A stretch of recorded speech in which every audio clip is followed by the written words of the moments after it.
What's up, everybody? How are we? Thank you, everybody, for being here. And actually, I usually don't answer questions from the live chat in the beginning of the video, but I see Deralta Trekkie asking, uh, did I do a Justice League review? Will that be the Snyder cut or the Whedon cut or both? There is a Justice League video coming out next week on Wednesday, and it is about both. It is about the theatrical cut and the Snyder cut. So there you go.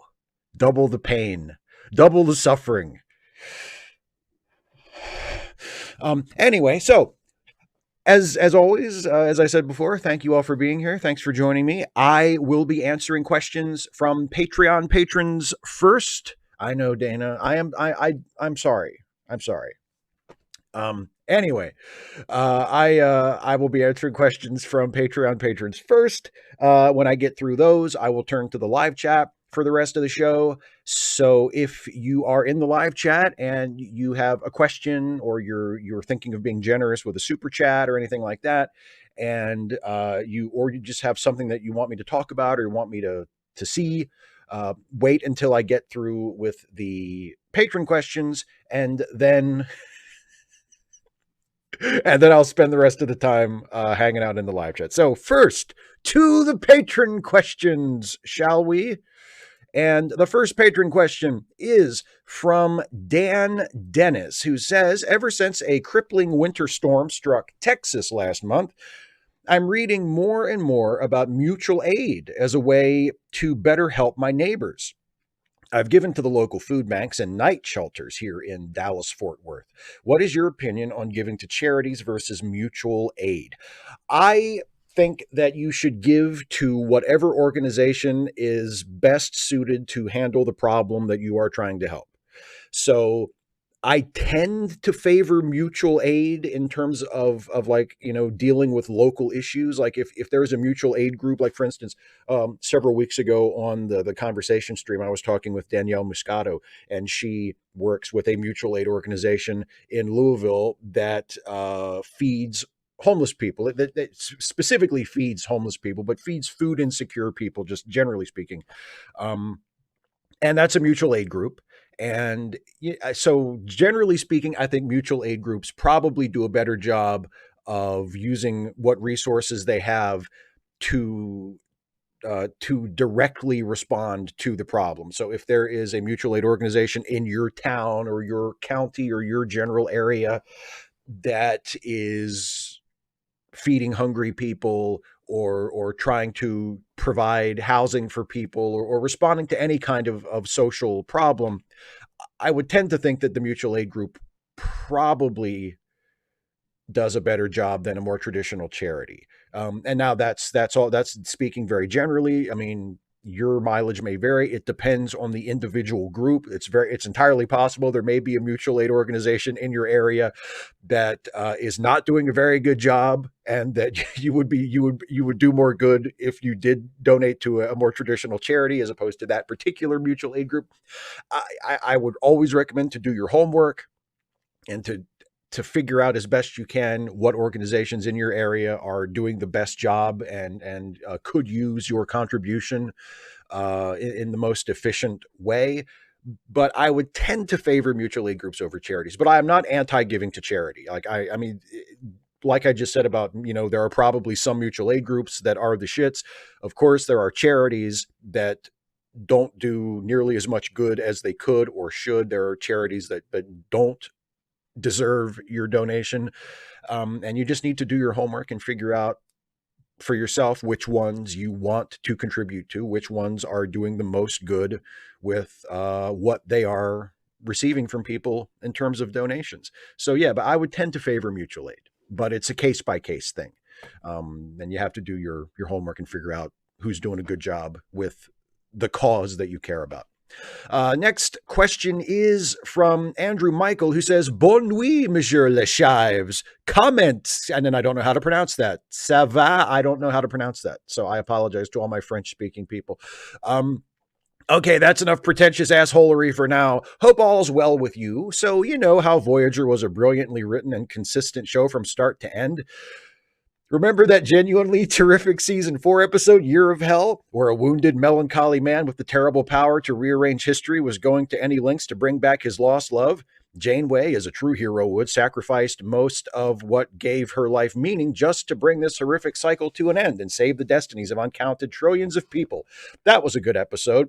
Also, do you remember the awful season 7 finale where Janeway, melancholy from losing someone important to her, goes to any lengths to rearrange history to bring her friend back, thus sacrificing the fates of uncounted trillions of people for her own benefit?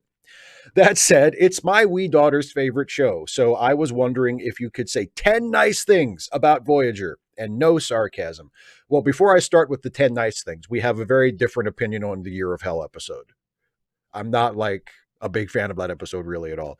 That's like, oh, I call that being jerked around the two-parter, where it's like, there's no way any of this is going to stick. We're totally hitting the reset button at the end of this. But anyway, yes, of course, I can say 10 nice things about Voyager. So, okay, it has maybe the best pilot episode of any Star Trek series.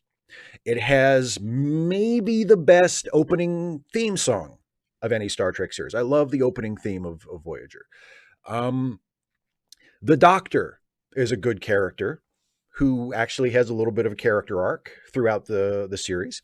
Ditto for Seven of Nine. Seven of Nine is a good character who has a character arc and who ends up being a much more complex and rich and interesting character than you might assume that she was, given her costume design and the fact that she was brought on the show to sex up the show, right? She turns out to be a really, really interesting character, and Jerry Ryan plays her absolutely brilliantly.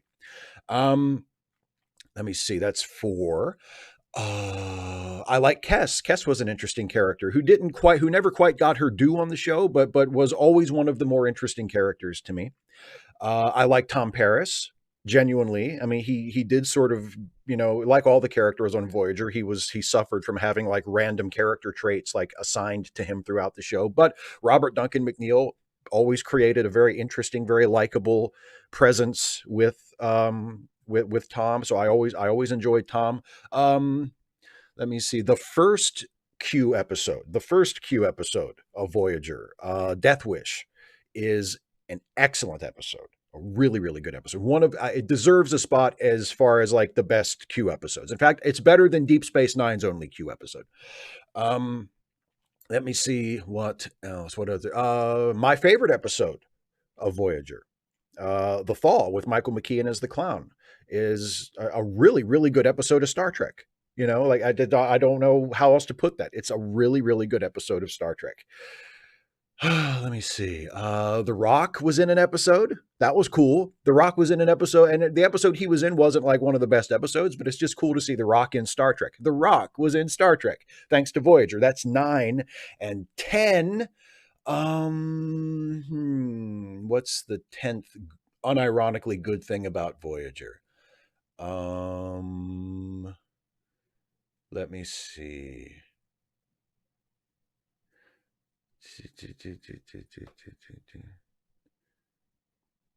Boy, now I'm stuck. What's the 10th unironically good thing about Voyager?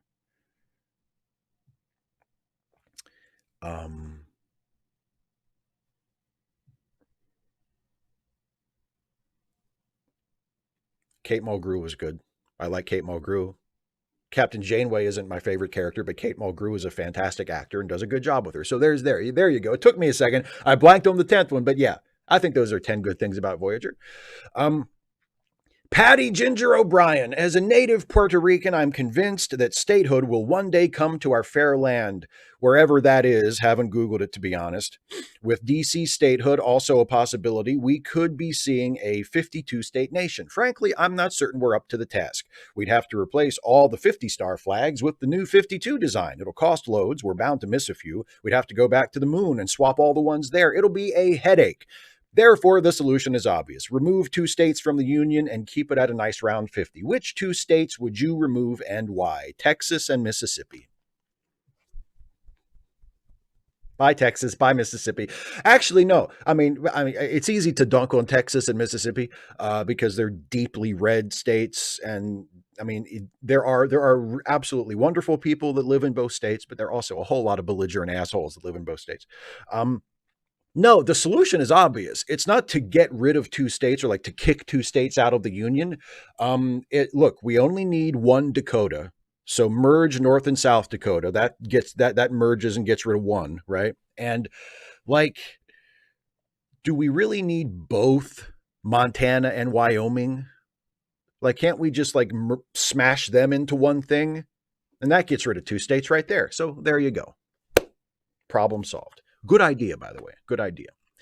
Here's the question from Dana. Dana says, "Hey, Steve, unfortunately, we haven't heard much from Stuffy lately. How has he been since the move? And what has he been doing to keep himself occupied? And what, if anything, are you willing to tell your viewers about some of the new characters who will be appearing on Stuffy and Friends? I'm sending this in on Monday, so you've got plenty of time to develop a detailed, thoughtful answer, Mr. YouTube Big Shot." Dana, of course, would know just as much about the new characters as I would, because Dana is helping me to develop and write the new episodes of Stuffy and Friends, which will exist at some point theoretically in the future, at on some future date. Stuffy, since the move and between the move and whenever the new show starts, he has been keeping himself busy. He's actually been kind of going back to his roots a little bit. He's been spending a lot of time volunteering at the Mid-Atlantic Food Bank, which I wouldn't be able to remember if I was in character as Stuffy and Friends Steve, because I always forget. But I'm out of character now. I'm writer creator Steve now, and Stuffy he's been volunteering at the Mid-Atlantic Food Bank, which of course which is a place where he used to work, and then he left, and then he got a job somewhere else, and now he's sort of floating. He's kind of in between things, and he was a little bit adrift, so he decided he wanted to do something productive with his free time. So he's been volunteering at the Mid-Atlantic Food Bank, and he's been really enjoying that. And yeah, some of the new characters will be there will be two characters who are our neighbors at the new house. And there will also be some new housemates that will be coming to live with us. I don't want to get into too much detail. I don't want to ruin anything or spoil anything, but one of the new one of the neighbor characters will be a husky. She will not really be all that similar to Millicent, other than the fact that she will also be a husky. But it will allow us to continue to sort of have a husky presence in the show and continue to sort of explore husky culture and make husky jokes, which I'm always a fan of. And but there will be some new characters, as well as returning characters like Jack and Hans. So yeah, really looking forward to the new season of Stuffy. But Stuffy has been keeping himself busy with doing some volunteer work, which I think is a very Stuffy thing to do. Isiah Taylor says, "So Steve, as you know, I struggle with loneliness and not being able to fit into society. To cope, I create a version of the holodeck in my mind. As I clean grease off floors and clean stovetops, I pretend I'm driving around Los Angeles and Las Vegas in the late 1990s. I watch YouTube videos of amateur handheld camera footage of normal people driving and going about their day. I then composite the video in my mind and pretend that I'm driving on the road. Other happy places include the USS Enterprise D, the Mir space station, and explaining the movie Clueless to my cosmonaut friends, living in St. Petersburg, Florida, and pretending that I'm the Voyager probe collecting bits of data. What is your happy place, Steve? Here's the link to my 1997 Las Vegas video, and there's the link there for anybody who wants to go watch that. But, nowadays, I don't really have like a happy place like you're describing, where I sort of go there mentally or while I'm doing other things. I don't really have one of those now, but when I was in elementary school, I had sort of a recurring kind of like what you're talking about, where you sort of imagine you're someplace else, or you sort of overlay this imaginative scenario on your real life. And I had that, and it wasn't the Mir space station. It was my imaginary version of what eventually became the International Space Station. When I was a kid, the International Space Station didn't exist yet. It didn't come around until I think the mid to late 90s is when the International Space Station actually was put up there, and they actually began to assemble it. But there were proposals for a space station as far back as, well, really as far back as the 70s, but for recognizable as what eventually became the International Space Station back in, when I was a kid in the 80s and the early 90s. And I used to imagine that I lived on the space station that didn't exist yet, but how I imagined it and how I saw it in, NASA proposals and stuff, because I read a lot of that stuff because I was a nerd. And I used to imagine that I lived on the International Space Station, and that when I would walk to school in the morning, obviously I was walking outside, but I imagined it was a big biosphere that was located inside the International Space Station, and they had created this area in the space station with plants and animals, and a recreation of like an Earth-like atmosphere with a sky and clouds and stuff in a biosphere, so that the astronauts and the people who lived on the space station could have an Earth-like place to live. And I would imagine that that was where I lived.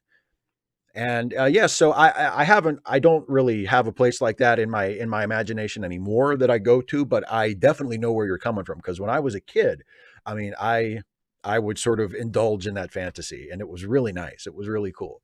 So I definitely see where you're coming from there. Michael Handeline says, keep in mind that Riker is one of my favorite Star Trek characters, but I've been wondering on my latest TNG rewatch, is Riker actually a creep? Like, the shit he pulls with Troy is just, wow. You're the second in command, dude. Stop creeping on your subordinate just because she's your ex. This especially hit hard for me in The Child, when he demanded to know who the father was. But throughout most of the series, his actions toward Troy kind of made me want to slap him. Or how about the time he banged Ensign Rowe? Like, I get that you both have amnesia, but he still knew he was a commander and she was an ensign under his command. Even his prank to try to trick Picard into getting laid on Risa is shitty if you think about it. But at least he was punching up on that one, I guess. Again, I love Riker, but I think it's important to think critically about even the stuff we love. And I'm starting to think that Riker would be a massive headache for space HR. Thoughts? Oh, I think you're right. I think you're right. As you know, and as most people know by now who watch my stuff regularly, I mean, I love Riker too. He's one of my favorite characters, if not my favorite Star Trek character. But you're absolutely right. He would be a nightmare for space HR. Some of the stuff between him and Troy is questionable. I agree. Yeah, the Ensign Rowe thing, when you look at it that way and you say, even though they didn't know who they were, he knew that he was her superior in rank. And it's not just the Ensign Rowe thing. It's strongly implied throughout the series that Riker, as the first officer, dates extensively of the ship's company. Like he's had multiple girlfriends, partners, whatever, from people on the ship. Like, it's not unusual at all for Riker to date people on the ship. And given the fact that he is the second in command, I don't want to say that it would always be inappropriate. I mean, I guess you would want to say, like, look, they're on this extended mission.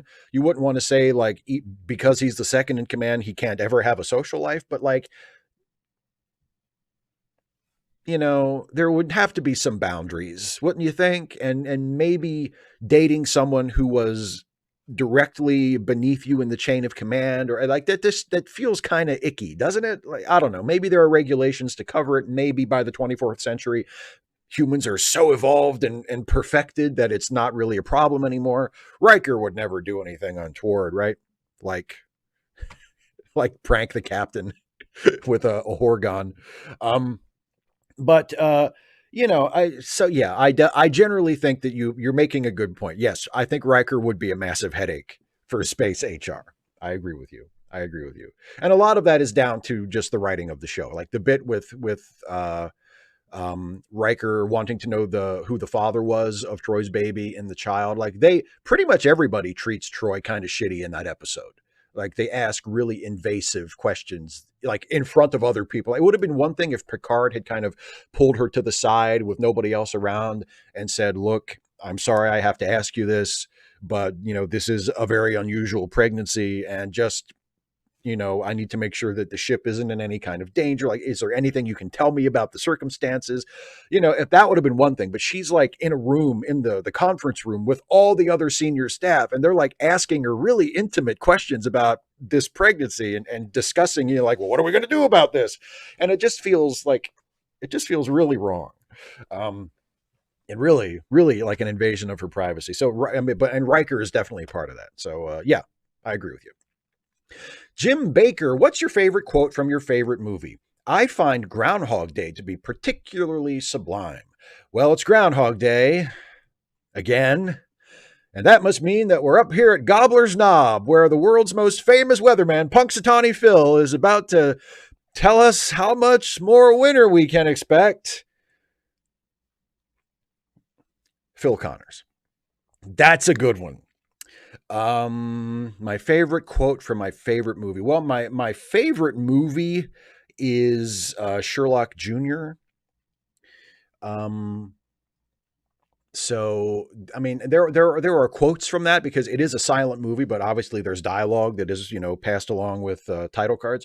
But I can't really think of a memorable quote from it. And then, of course, my second favorite movie is also a silent movie, which is City Lights. Yeah, I mean, I think it's not my favorite movie, and it's not like my favorite sound movie. I would usually say is 2001: A Space Odyssey, and there are certainly lines from that I could quote that are super memorable. But there's a line that it's also very, very high on my list of favorite movies is All Quiet on the Western Front. And there is there's a speech that Lou Ayres' character gives, and he's sort of the main protagonist when he's been off fighting the war, fighting World War I, and he comes home for just on leave, and he is brought back to his high school class where his teacher, really riled up him and his classmates to go join the army and go fight the war, right? And he's brought back as a guest speaker, as like a guest of honor, a veteran from the front, come back to tell us about, how the fight is going on the Western Front, on the front line. And in front of that teacher who encouraged him to join the war, like he's now been in the war for a couple of years and he knows how awful it is. And he knows how, it's not at all what he signed up for. And he's talking to his, to the younger classmates now in this class who are being sold the same thing, who are being told by the same teacher, like, join the army, boys, go fight for your country. And I remember, it's been a while since I watched the movie, so I don't remember like every line, but I remember he's talking to these kids and he tells them the truth. Like he doesn't give them a patriotic speech. And one of the things he says is, people say that it's an honor to fight and die for your country, that it's glorious to fight and die for your country, but it's not. It's ugly and dirty to fight and die for your country. And because he's seen that firsthand, like he knows how horrible war is now because he's been there. And that's always stuck with me, that he comes home and that's his message. He tells them the truth. He says, it's an ugly, dirty thing to die for your country. Like you shouldn't want to do that.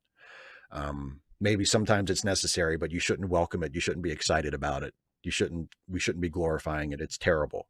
And Lou Ayres does such a good job in that movie, gives such an amazing performance. So yeah, that's probably the one I would think of. I wish I could have thought of something funny like your awesome Groundhog Day quote, but that's the one that just came to my mind as I was thinking about it.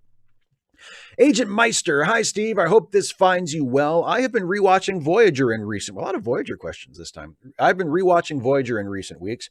I'm well aware of your feelings regarding the show, but I on the whole enjoy it and would gladly take a bullet for Captain Janeway, but every time Neelix opens his mouth, I want to punch myself to death. I hate Neelix, Steve.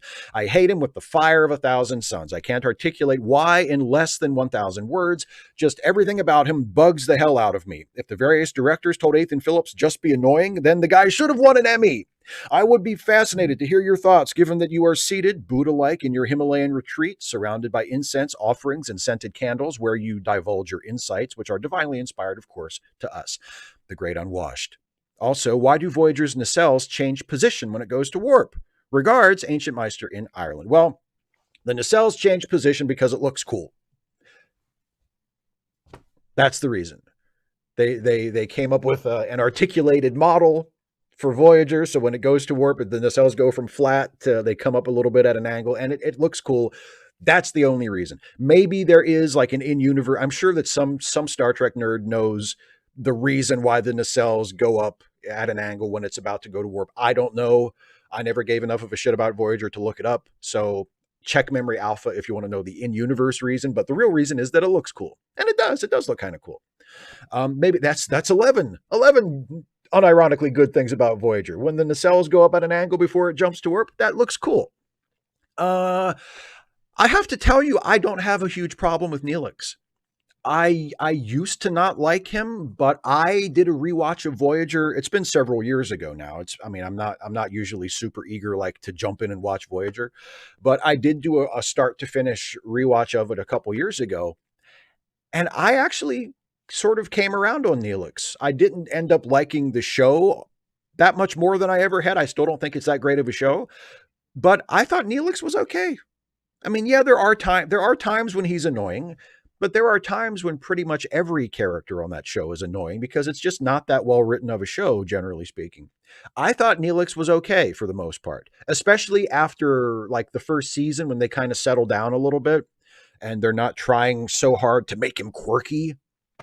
Um, I mean, there are parts of him that always his relationship with Tuvok always gets on my nerves because it's like he completely disrespects Tuvok and everybody just kind of chuckles and lets it go. And even Tuvok mostly just tolerates it. Like it would have been completely in line and completely within keeping with Vulcan tradition and sort of the boundaries of established Vulcan behavior for Tuvok to say, look, man, you're totally disrespecting me here. Like you call me Mr. Vulcan. You don't call anybody else Mr. their species. I've repeatedly made it clear that the things you do annoy me and, make me uncomfortable and you continue to do them.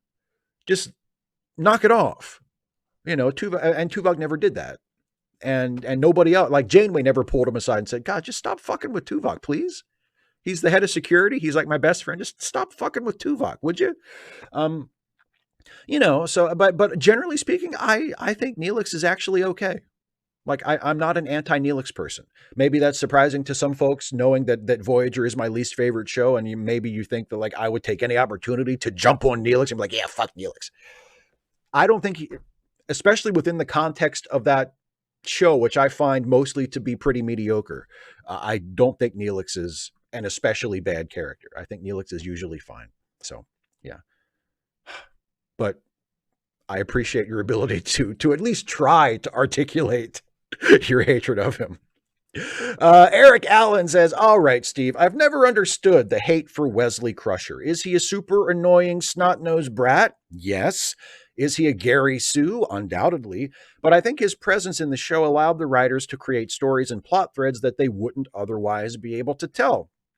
I like being able to see what life is like for a child of a senior officer on a starship.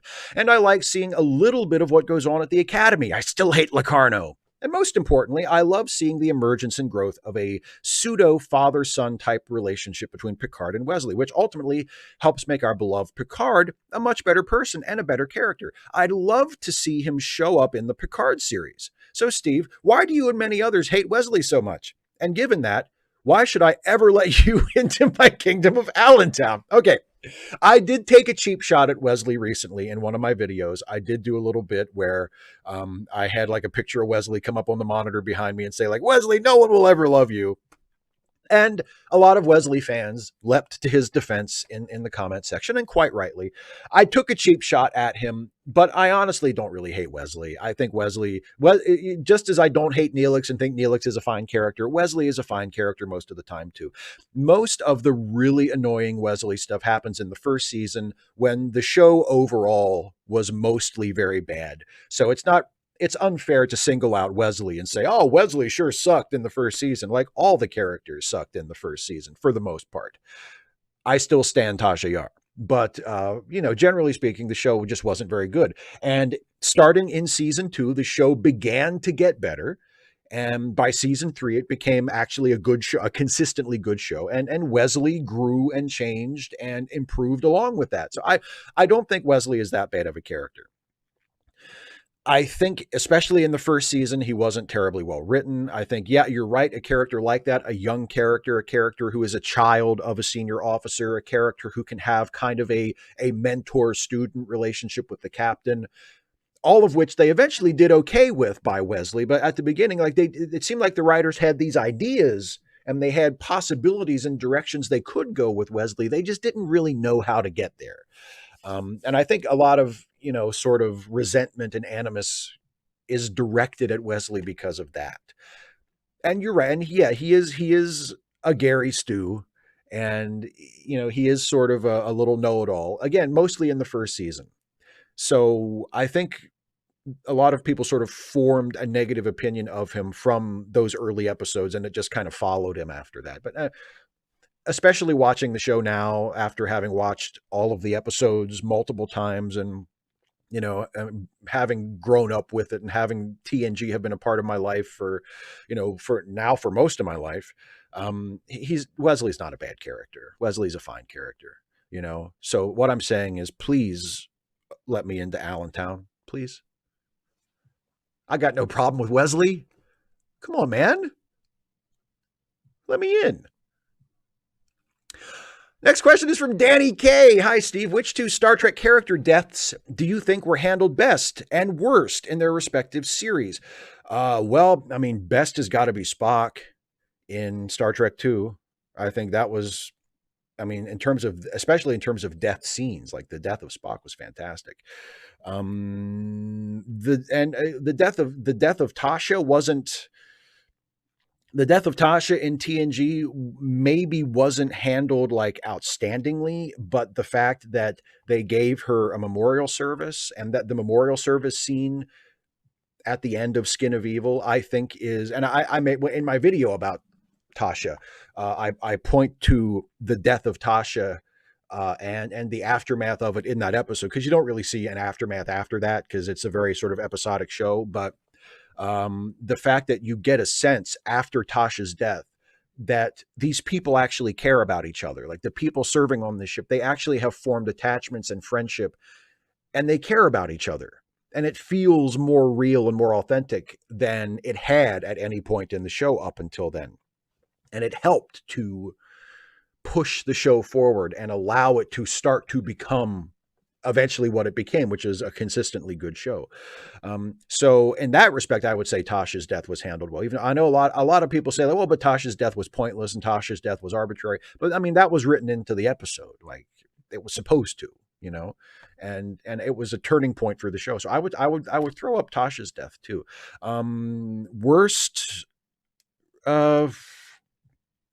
Worst deaths, maybe Jadzia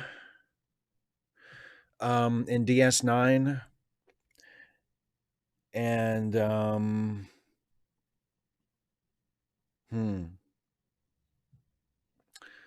not sure what's another shitty Star Trek death. I can't really think of another one off the top of my head. I mean, I'm sure there have been others that weren't handled super well, but I can't think of any right now.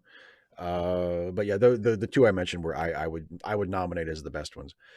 General Contact Unit Problem Child. This is a follow-up for one of my questions in the last Q&A. We both agree that Trump's not particularly smart, persuasive, or charismatic. He's just a rich asshole who used his money to get into the GOP primaries at the exact time when the American right was ready to vote for an overtly bigoted rich asshole. But why do so many people want to believe Trump must be in some way smart to have done what he did? I'm not just talking about Trump supporters, by the way. I've run into a lot of very anti-Trump progressives who are convinced themselves he's some kind of evil genius. Like the guy who wrote the sci-fi book I'm reading, the one with the Trump-like villain.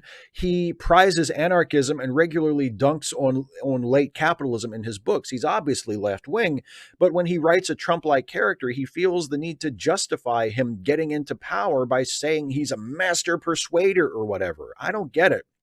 Well, maybe it was that way in the book because he felt like it made for a better book. It made for a better character. But I agree with you. I don't get why people feel the need to try to project intelligence or like the 4D chess master thing onto Trump, because he's obviously not that smart of a guy. Like, I don't know. I don't know where people are getting this idea that Trump is some kind of brilliant, tactician or strategist. He's obviously not that bright of a guy. He's a bullshit artist, and he's not even that good of a bullshit artist. So yeah, he was right place, right time. He wasn't, a genius in any respect. He's not a genius. He's not even particularly bright.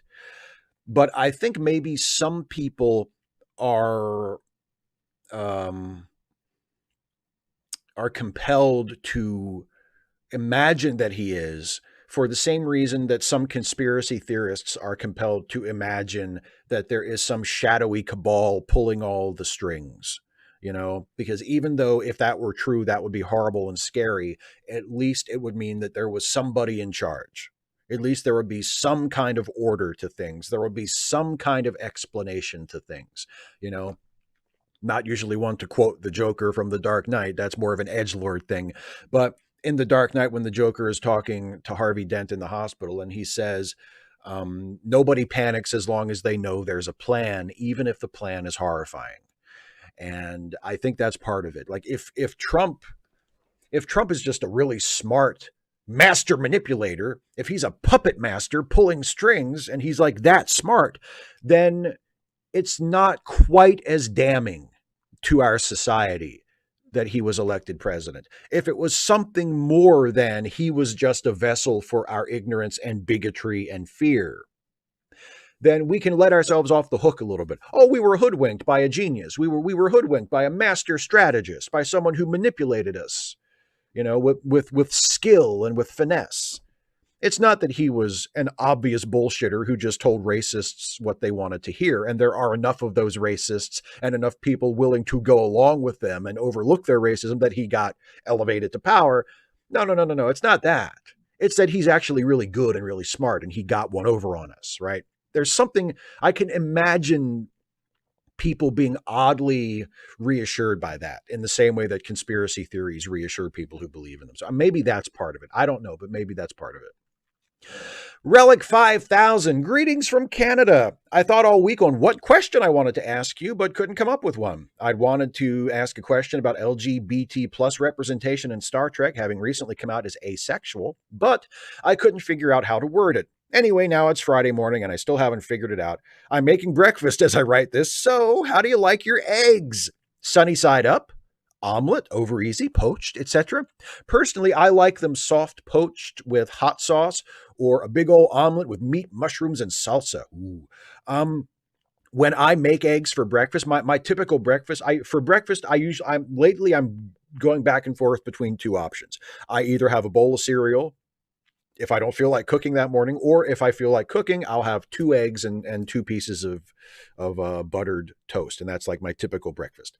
And when I cook eggs for breakfast, I almost always cook them over medium.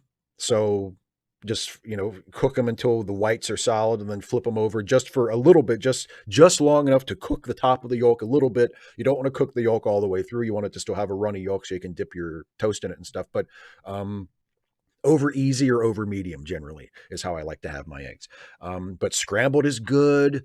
Poached is good. Yeah. Soft poached so that the yolk is still runny. Actually, poached eggs, on toast, or like soft boiled eggs on toast so that you still have a runny yolk. Oh God, that is so good.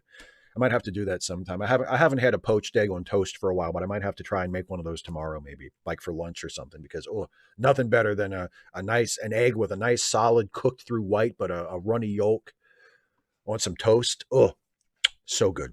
So good. Francois Lacombe, why didn't the Federation put Plarb in prison for what he did to the K-7 space station? Well, before you can put him in prison, you have to catch him. And obviously, Plarb, unlike Donald Trump, is a master strategist. How are you going to catch Plarb? He is a genius, actually. He's a genius. And he could evade any Federation Starfleet task force that were sent after him. I defy the prisons of the future to hold him. That's what I'm saying. That's why they didn't I'm sure they'd love to put Plarb in prison, but they got to catch him first. Could you catch him? Do you think you could catch Plarb? I don't think you could. All due respect, I don't think you could catch him. Carl Roberts, beautifulest one. Hi, Steve. I've been glued to the murder trial of the sociopath Chauvin, or Chauvin, I guess his name is. Who gives a fuck how his name is? I think it's Chauvin. Um, and find that though I feel hopeful that the murderers will be held accountable, I'm concerned that the possibility for some type of acquittal exists. An acquittal, to my mind, will mean an end to life in this country as we all know it. White identifying individuals have long viewed black people as subhuman enemies, reasonably targeted as innately dangerous animals. In this moment, an acquittal will reverse that understanding, and white skin will become the sign of the enemy writ large for many black people. It's not your function to soothe my concerns. I'm an adult capable of doing that for myself. But if you will, would you share your feelings on this matter? Your honesty and integrity require that I hear your input. Also, have you been watching Invincible? If so, any thoughts? Just to end on a much lighter note, be well, my friend. Um, I would hope that an acquittal would not be as apocalyptic as you're afraid that it might be. But you know, like as a white person, I have to say, one of the things that all white people should be grateful for, where wherever we land politically, however we feel about Black Lives Matter, however we feel about police brutality, institutionalized racism, all of these, whether we accept that these are serious problems or whether we ignore them or deny them, all people in this country, especially white folks, should be eternally grateful for the patience and grace and forbearance of black folks, because this country and white folks, generally speaking, deserve a hell of a lot worse than we have gotten from our black fellow citizens. Because especially in the last couple hundred years, I don't know, with the exception possibly of course the indigenous population, who have been virtually genocided out of existence, black folks, black Americans have been treated so horribly, have been subjected to such consistent dehumanization and brutalization, that I would not blame them one bit if they said, you know what, fuck this, you're going to pay for this. You know, we're not going to we're not going to do this peacefully. We're not going to do this through protest and civil disobedience. We're going to pay you back what you have paid us. Emotionally, ethically, morally, I could not blame them one bit if they decided to do that. And the fact that black folks, generally speaking, have not chosen that path and continue to try and build a better future for themselves and for all of us through peaceful means, through political means, through activism, through education, for trying to reach out to people and reach them on an emotional and a rational level, trying to be the better person and to rise above it and to set an example and to say we can't turn to violence and we can't burn it all down. We have to build a better world together. Like, we should all be grateful for that. We should all be grateful for that. And I mean, I hope that that continues to be the case. And I mean, but most of all, I hope that this guy gets convicted. I hope that he does not become the latest cop, and specifically white cop, because that's usually how it goes, to be able to murder somebody on videotape and then walk free. You know, he would not be the first. The acquittal rate of cops accused of crimes is pathetically low. Even in cases where you have the asshole on camera doing it, they still often do not get convicted, do not face legal consequences for their crime. So, I mean, I hope that this is an exception to that. I hope that he gets convicted. I hope that he spends a nice long time in jail, in prison for the murder of George Floyd. But you know, we have to we have to acknowledge history on things like this and prepare ourselves for the fact that he might get acquitted, because that sort of thing usually happens, because institutionalized racism is a thing, and the police, especially white police, but the police in general, are afforded privileges that they do not deserve and should not have, that allow them to do things like this and to get away with it. So hopefully that will not happen here. My fingers are crossed very, very, very, very hard that it will not happen here. But we'll just have to watch and see. And yes, I have been watching Invincible. I just watched episode 4 today, about an hour or so before I started the show tonight, and I'm really, really liking it. It's a really good show. I love that you're asking to end on a lighter note, asking me about Invincible, which is such a dark, violent show, but in a good way, and because it's also really has a great sense of humor, has the sort of long term storytelling in it, where they're building the story episode by episode, while also giving each episode like its own self contained story, striking a really good balance. Um, that's something that in the comics of his that I have read, that's something that Robert Kirkman is really good at. He's good at balancing the story arc with the story of the particular issue. And I never read any of the Invincible comics. This is the first time I'm coming into contact with the character, watching the show, but I really like it. I really like it so far a lot. And I love the voice cast. I love J.K. Simmons as Omni-Man, and I love that he has the white temples and the mustache. I mean, he looks like J. Jonah Jameson, and he sounds like J. Jonah Jameson because he's J.K. Simmons. But I guess, he doesn't look entirely like from the neck down, he doesn't look like J. Jonah Jameson. Like if he is, then we know that the J stands for jacked, because I mean, unless J. Jonah is keeping some secrets under those suspenders and that shirt, like I never expected he looked like that, right? But yeah, it's a really good show so far. I really like it. Radical Bacon, on the Trans Day of Visibility, I got called both a man and a woman by TERFs. Am I doing something right? I mean, anytime you're pissing off TERFs, I think you're doing something right. Yeah. I mean, it sucks that you were misgendered, and it sucks that you had to talk to TERFs for any reason, right? But if you're going to talk to TERFs, I hope you at least pissed them off and made them uncomfortable, because fuck them. But yeah, I guess you're doing something right. I guess, I don't know. I mean, I would, if I had to interact with TERFs, I guess I would rather come into some kind of conflict with them than not. So in that sense, I guess you're doing something right. Angus, so now that the Snyder Cut is out there in its full butt-numbing glory, a question for those who are interested in where will DC go next. It looks like Batman is staying his Nolan onward broody self from what we've seen, but perhaps we can get a Supes who is not a complete asshat. So, how would you like to see the DCEU evolve? Reset and dump some or all of the Snyder continuity? Embrace it? I would like to see them dump all of it, but I don't think they need to reset. Like, I don't think there needs to be another reboot. I think they just need to make a good movie. Like, I don't care. I mean, let Henry Cavill keep playing him. I don't care. Henry Cavill could probably be good as Superman in the right movie, and if it's a well-written, well-directed movie. That is, if someone other than Zack Snyder is in charge of it.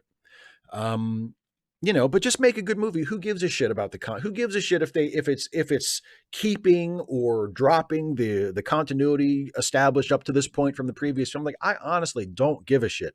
Just make a good movie. Write a good Superman movie. Cast whoever is right for it. If you want to do Clark Kent and you want to keep Henry Cavill in the role, fine. Let him take another shot. He's fine. I don't care. Just write a good movie. Hire a director who understands Superman, who doesn't hate the character, who isn't embarrassed by the character, who isn't a fucking Ayn Rand worshipping douchebag, and a guy who puts lots of fascist imagery and lots of rape imagery in his movies. Maybe not that guy.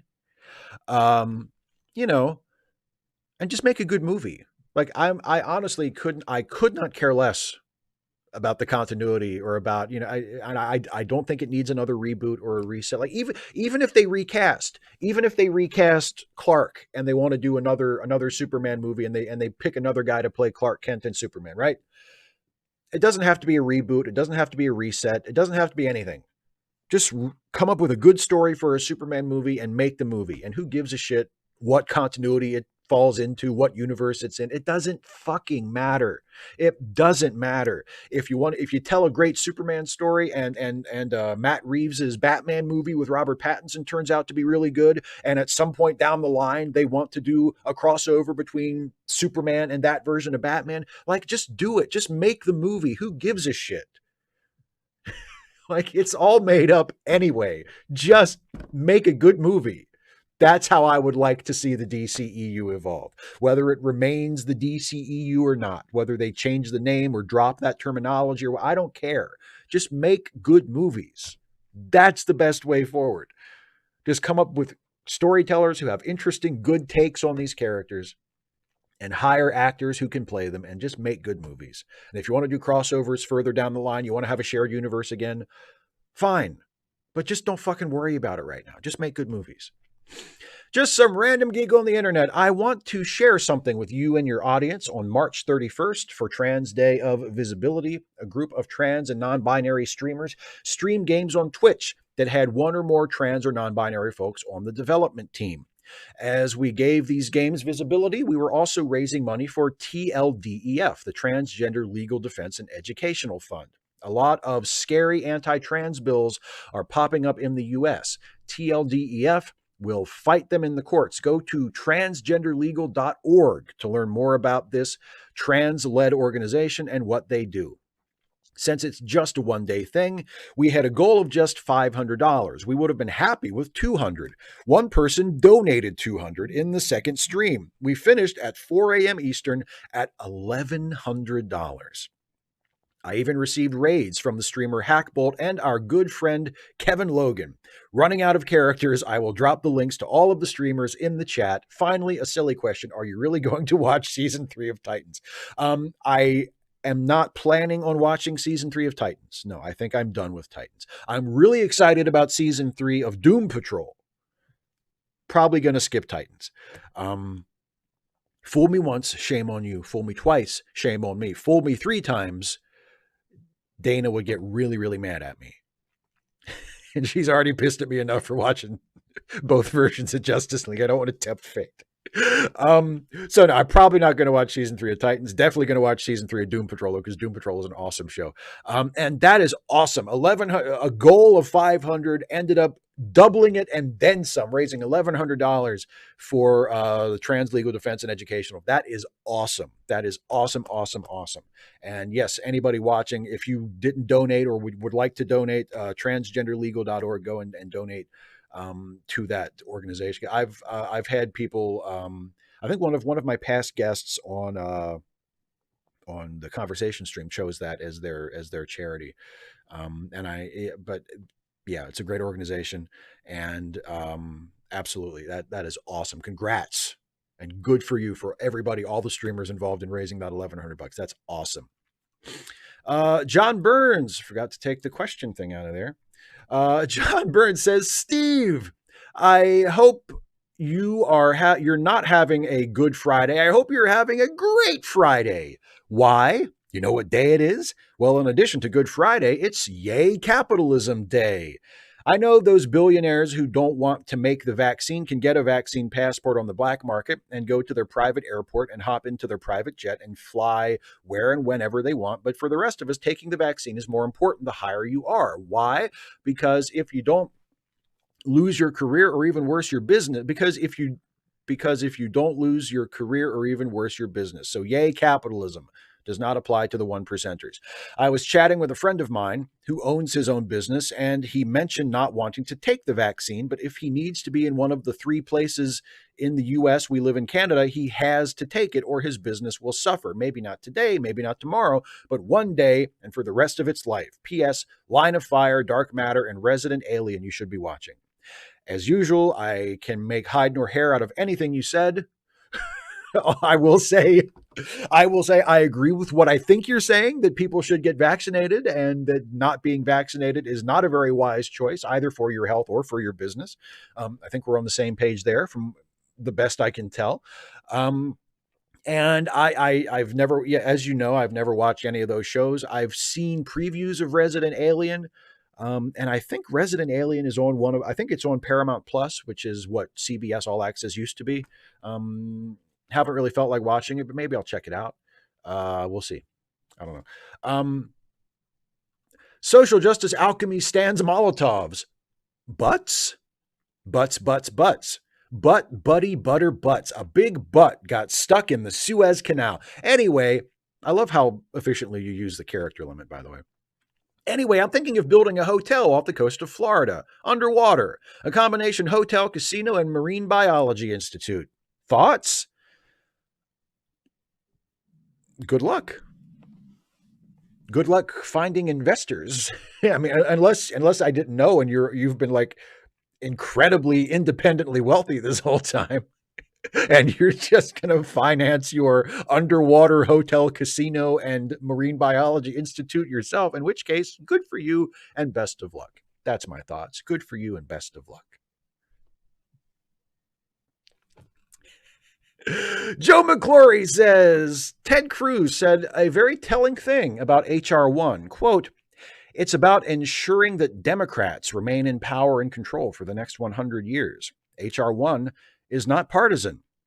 It does not give either party an advantage.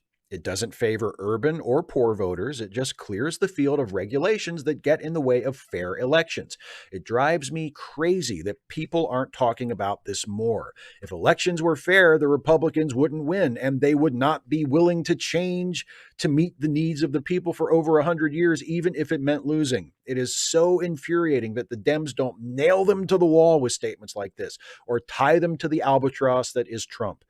Do you feel that they should be more aggressive about things like this as well? God, yes.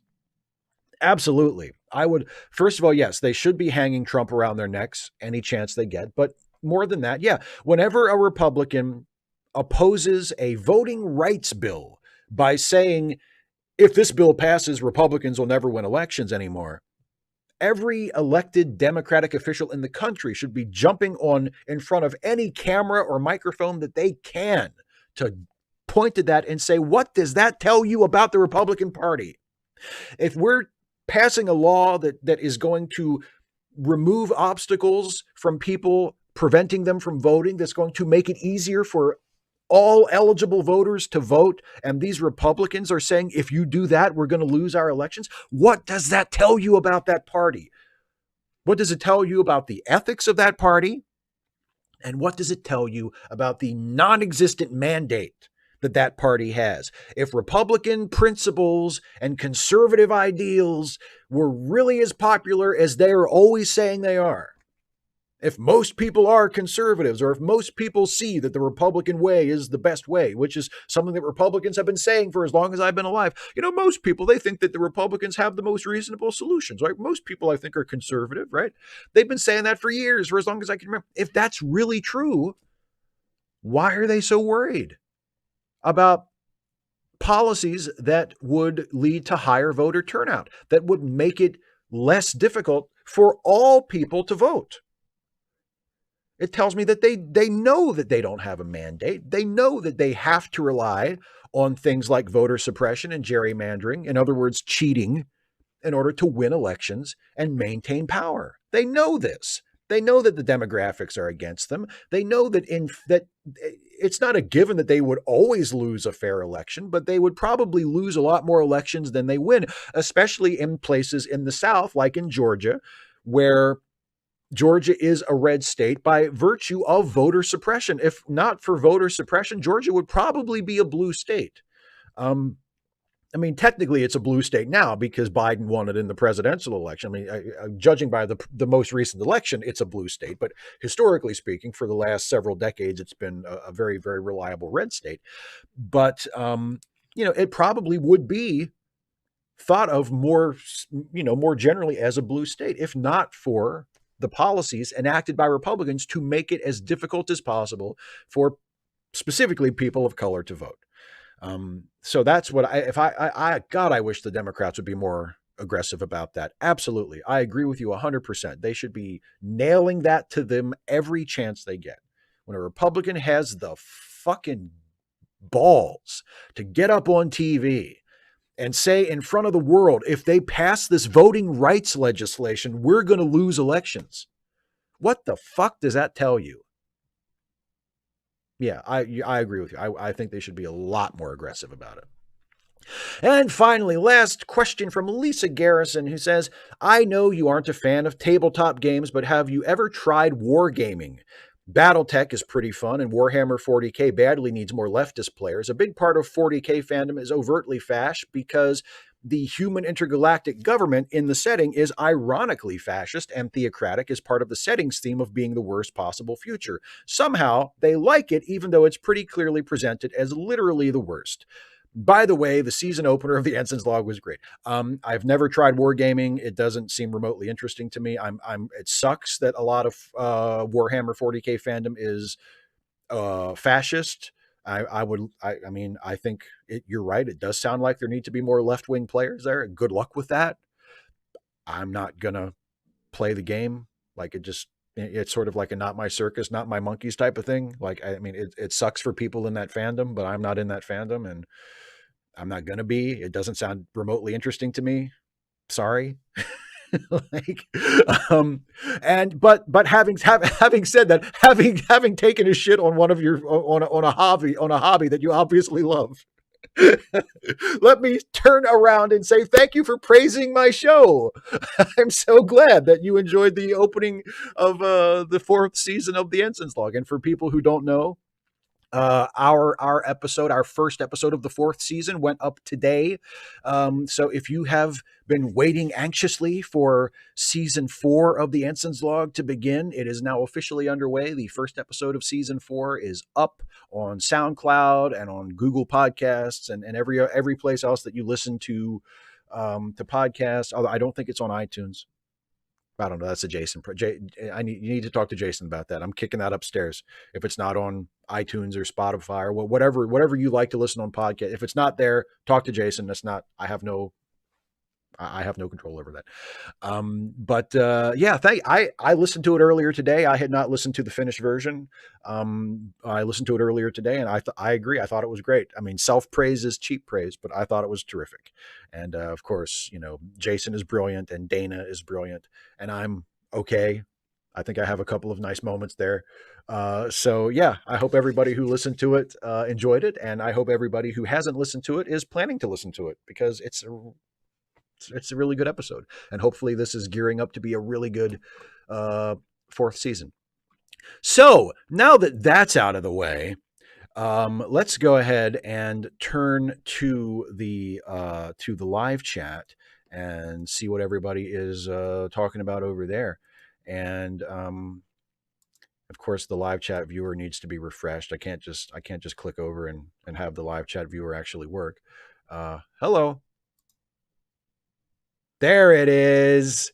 Hi, live chat. So yeah, let's see what's going on. Oh, there's a super chat already from John Burns. Thank you, my friend. It's my understanding that Chauvin has been charged with 3rd-degree murder, which is easier to prove. What's the maximum length he could end up in jail for? And as a cop, how protected will he be? I don't know off the top of my head how long his maximum sentence that he's facing is. I don't know. I haven't looked into it. But how protected will he be as a cop? Pretty protected. Like, pretty protected.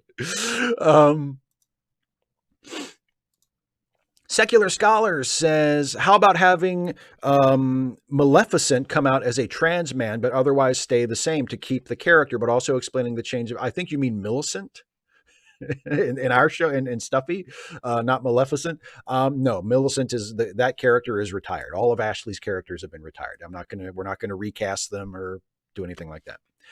And I'm certainly not going to turn her into a trans character just to justify me doing the voice.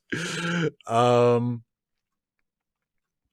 Trekkie says, right now I'm writing both my new fanfic and trying to do a review of Pulp Fiction. Question for fanfic. What do we know about World War III in the Trek lore? Who started it? I don't know off the top of my head. I know that I think was World War III when Colonel Green was involved. I think Colonel Green was part of World War III, but I'm not sure if it's ever been established who started it or who specifically who the belligerents were. I'm sure there have been things in the novels and the comics about it, but in terms of actually established canonical stuff from the shows and the movies, I don't know if it's ever really been explored in that kind of detail. So you might have some space there that you could just make up your own stuff.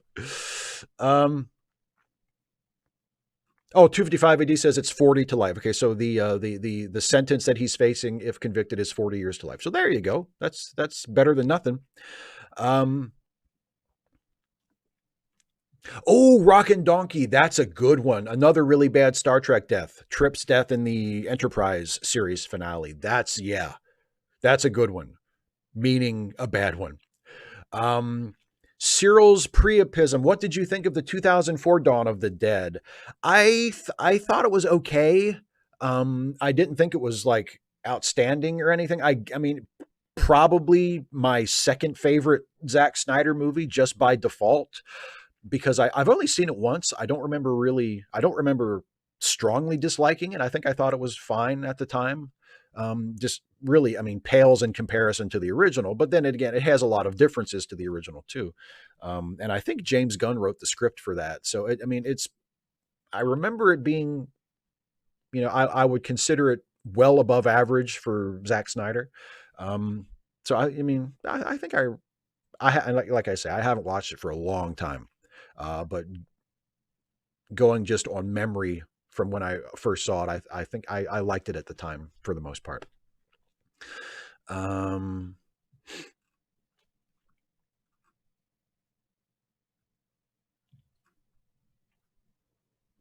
55 AD says, remember when that alien stole Neelix's lungs? Should Janeway have forcibly removed the lungs from his body and given them back to Neelix?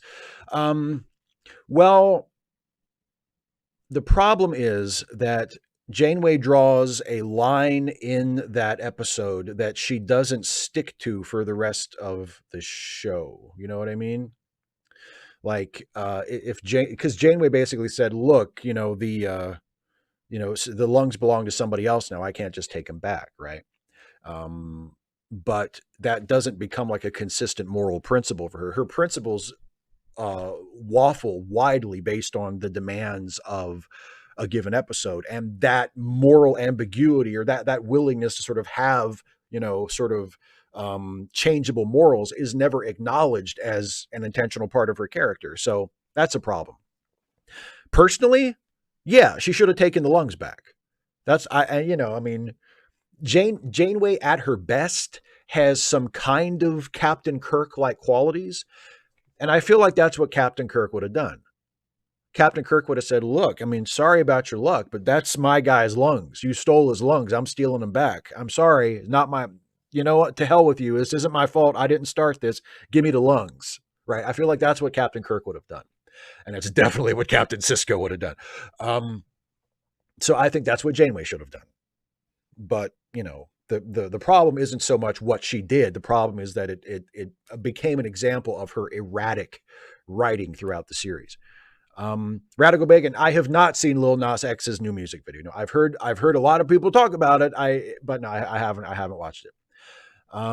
Yes, thank you for correcting me, Dana. It's Colonel Mustard and Mr. Green. Yes, of course, because someone needs to come up with a Clue Star Trek crossover where Mr. Green and Colonel Green are like relatives. Like maybe Colonel Green is like his brother.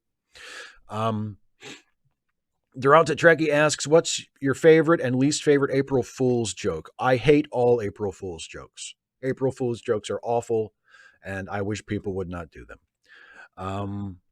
Super chat from John Burns, who says, opposing the Imperium and Warhammer 40k were the Chaos Gods, so your fascist society was up against some religious one. Starfleet battles was fun. Okay, I'll take your word for it. Thank you for the super chat. Yeah, Homebody, exactly. She could kill. Yeah,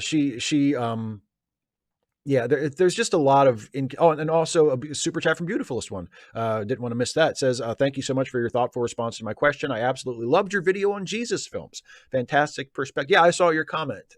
Thank you very much. I'm glad you enjoyed it. I like that video. I think that's a good video. Derota Trekkie also asks, what's my favorite 7 of 9 episode? I can't think of one off the top of my head. I don't remember. There were a couple of decent ones, but I can't remember any off the top of my head. Derota Trekkie also asks, as a quick look into your Justice League review, why does Snyder need to turn everything into this grim, dark, dumb, debacle way of writing? Because he sucks. Because he's a shitty, shallow writer and storyteller. He has the sensibility of an edgy teenager. I talked about it in the comment response video that I put up a few weeks ago with Dana, and I mentioned it a little bit in the video I'm preparing for next week. He's just a shitty. He has the mindset of like an edgy adolescent. It's a puerile, as Dana put it in the video we did together, larval. He has a very larval sensibility. He sucks. He's just a shitty writer and a shitty director. That's why. Um,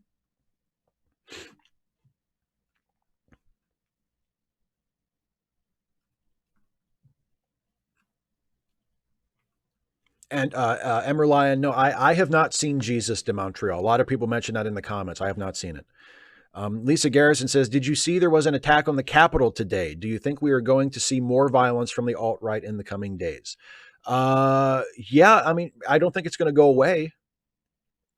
I don't. I mean, I think it's probably going to be a recurring thing. I don't think it's going to become like a major problem where like, there's a civil war or anything, but I mean, I think it's going to be a recurring problem for a while. Yeah, absolutely. 255 AD says, are you optimistic about shaming Joe Manchin into supporting voter rights? I think it's possible. He has been sort of strong-armed into falling into line before. And actually, there are a lot of people who say, Manchin, he kind of just likes the attention and he likes feeling like he has power. But when push comes to shove, he usually falls in line and votes with the Democrats. So, I mean, it's not out of the realm of possibility that he will be persuaded to support the bill. I'm not, but at the same time, it's also possible that he'll fuck it all up because, he's Joe Manchin.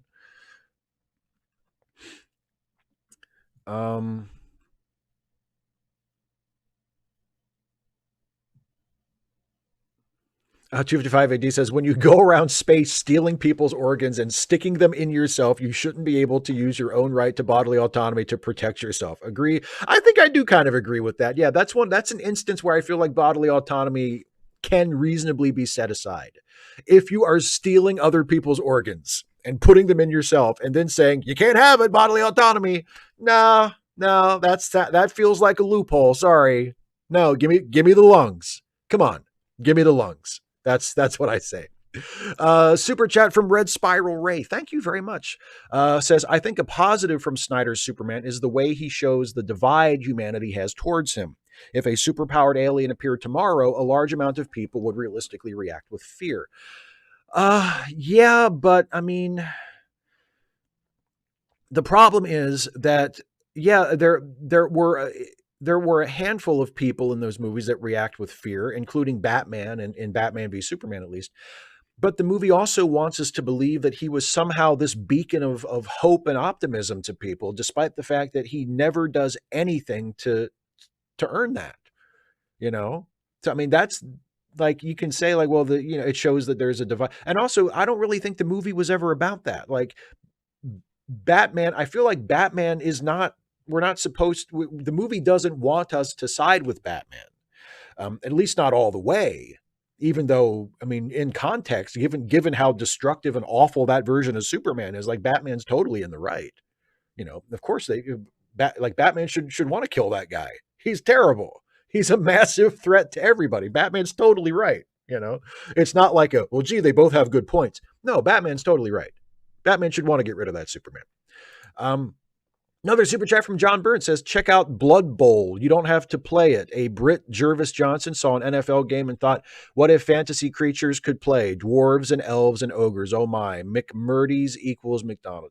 Can you guess where you lost me with that? Can you guess the point of that where I completely lost interest? But thank you for the suggestion.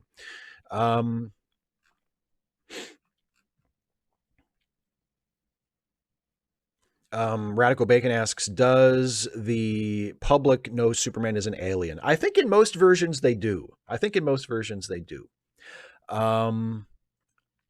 Garrett says, should Superman movies be realistic though? Well, I mean, and there's a certain point where they can't be. Like, yeah, I mean, if it's Superman, right? So no, there's a certain point where they can't be realistic. And you're right. I mean, it's a really good point. Any superhero movie, at a certain point, you have to reckon with the fact that you're dealing with an essentially goofy premise. Like, you're writing a Superman movie. You want people to take it seriously enough that they can invest emotionally in the characters and in what's happening, you know? But at the same time, you can't treat it as, well, we want this to be realistic, because it's not. It's about an alien who can fly and pick up buildings and bullets bounce off his chest. Like, it's not realistic. You can try to tell it in a way that there's an emotional reality, but ultimately it's a really goofy story. And I feel like you do have to acknowledge that. So, I mean, I think that's a really good point.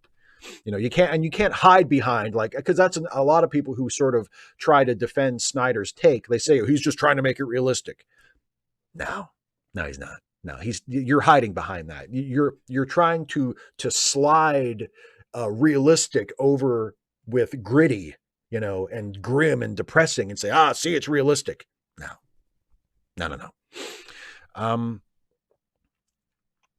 Dana asks, what's my favorite Tasha Yar episode since I shrugged off 7 of 9?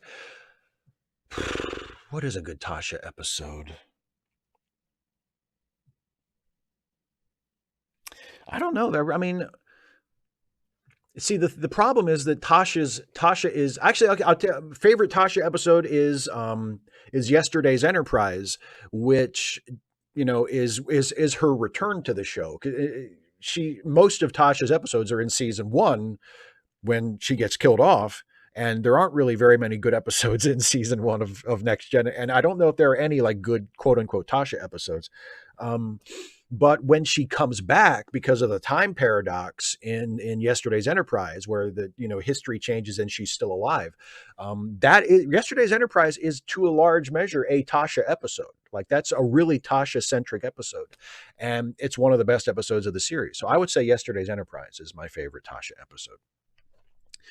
Some Random Geek, you are right. It wasn't the fantasy characters. It was the NFL. You're absolutely right. You're absolutely right. That's where I lost it. I was like, oh, it's football? Sure, great. Super chat from Ray Mazer. Thoughts on the Ferengi and possible anti-Semitic tropes, especially Quark. I feel especially Armin Shimmerman would recognize that and maybe not be up for it if that was the case.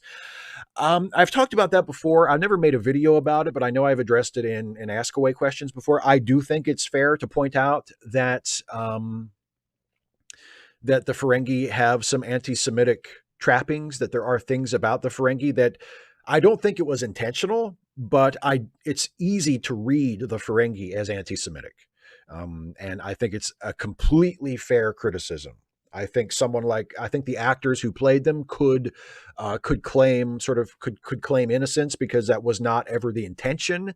And there are lots of things about the Ferengi, especially as they get developed a little more in Deep Space Nine, that are not anti-Semitic, and they do eventually become a lot more well-rounded.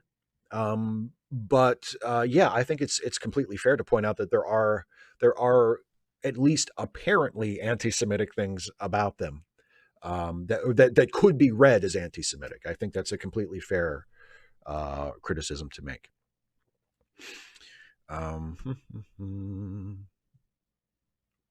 Dana, you didn't know that Tasha gets killed off? Sorry to spoil it for you. Yeah, Tasha gets killed off at the end of season 1 of TNG. Yes. Jeff Dare says, on a scale from exocomps to data, what's the point at which AIs deserve rights? I've answered this before, and my suggestion is to err on the side of giving them rights. That's my suggestion. Like, it may be that the exocomps are in a gray area where they're not quite sentient or sentient enough to have their rights recognized. But what's it going to hurt? Like, just err on the side of giving them rights. And maybe there will be some AIs that aren't quite sentient enough to warrant actually being treated like people, but just treat them that way anyway, just to be safe, because you live in a universe where intelligent AI is a thing, and where there are constantly artificially intelligent beings attaining consciousness. Like, let's just err on the side of let's just recognize their rights. Okay. Just to be safe. That's my suggestion.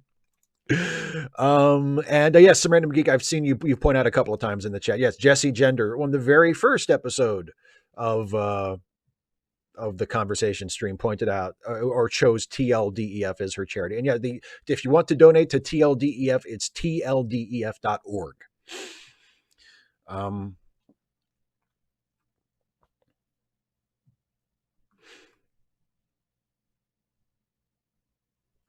And Garrett, Garrett makes a good suggestion for where the line should be. When the AIs demand rights is when they should have their rights recognized. That's a good, yeah. Rock and Donkey, vision versus data, who would win? I mean, come on. Like vision. Data is awesome and all, but like vision is probably just as capable as data in terms of like computationally, and he can fly and he can like shoot beams out of stuff. Like vision, if it was like a knockdown, drag out fight to the death, vision would toast data. Data would not stand a chance. Super chat from John Burns. Thank you once again. Line of Duty and Dark Matter are two shows on Netflix. Line of Duty is a division which investigates police officers. It's a BBC show. Dark Matter has some good, strong female. Yeah, you've mentioned Line of Duty to me before, I think, and it does sound interesting. I'm not saying I'm going to watch it. I'm not going to promise to watch it, but it sounds interesting. Um,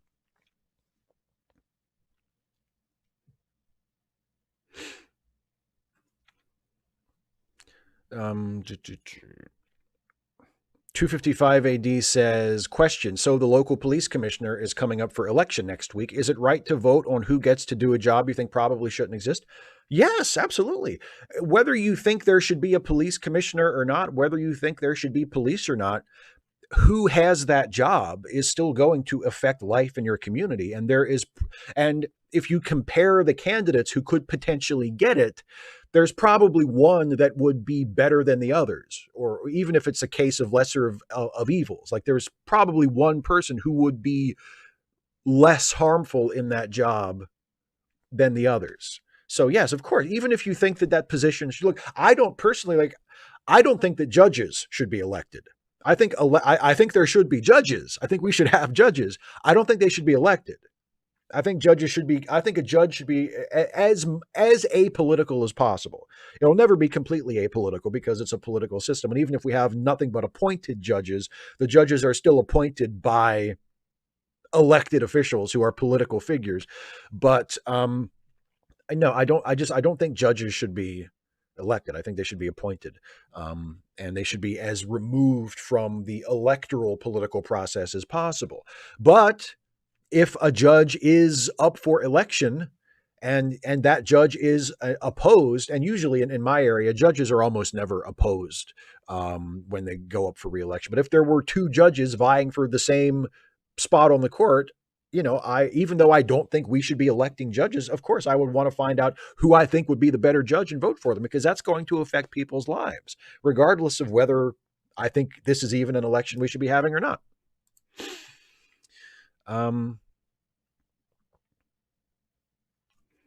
Joe McClory says, who is the best and worst main cast doctor in Star Trek? Ooh. In terms of their competence, the best is probably Bashir. And the worst, I mean, as much as I love him and as much as he's like one of my favorite characters in all of Star Trek, the worst doctor is probably Bones. Like, his catchphrase is pronouncing people dead. That's not a good doctor. He's best known for describing the death of people. Like, it's not a good doctor. I love Bones. Awesome character. Probably not the best doctor. But yeah, probably the best doctor is Bashir, or possibly a Hollow Doc from Voyager. But I would say Bashir.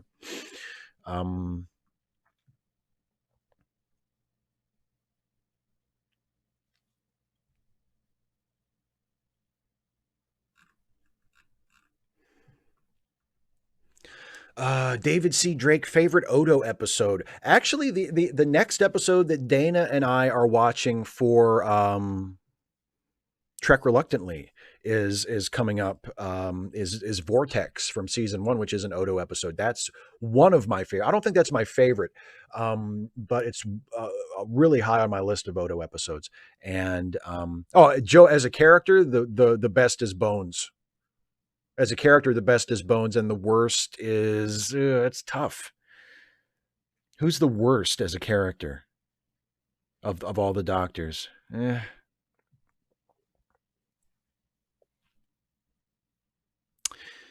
I guess Pulaski. And I don't say that to throw Pulaski under the bus because I actually think Pulaski is a good character, but I mean, judged against all the other characters, I guess I probably Pulaski, unfortunately. Yeah. But yeah, favorite Odo episode. The episode. What's the title of the one where they?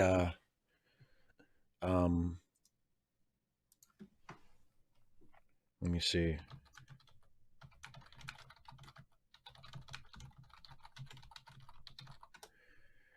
Things Past. I had to go. I thought it was Things Past, but I wasn't sure. Yeah, Things Past. I think is my favorite Odo episode. Oh, such a good episode. Oh, John Burns with another super chat. His catchphrase is "Damn it, Jim, I'm a doctor now." Yeah, I get. Yeah, fair enough. His catch. Yeah, but he also says he's dead, Jim, a lot. We can quibble over what is more properly his catchphrase, but he does say his dead, Jim. But you're right. That's fair. He does say, "Damn it, Jim, I'm a doctor, not a bricklayer or whatever." Yeah. Yeah, Seal 0626. That's it. Yeah, where they have an orb experiences and they're sort of thrown back into the years of the occupation and Terok Nor. Oh, great Odo episode. Jesus, great Odo episode.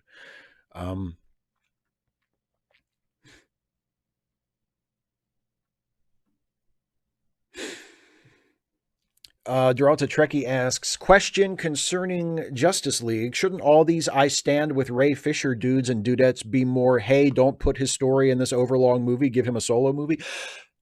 Yes. Yes.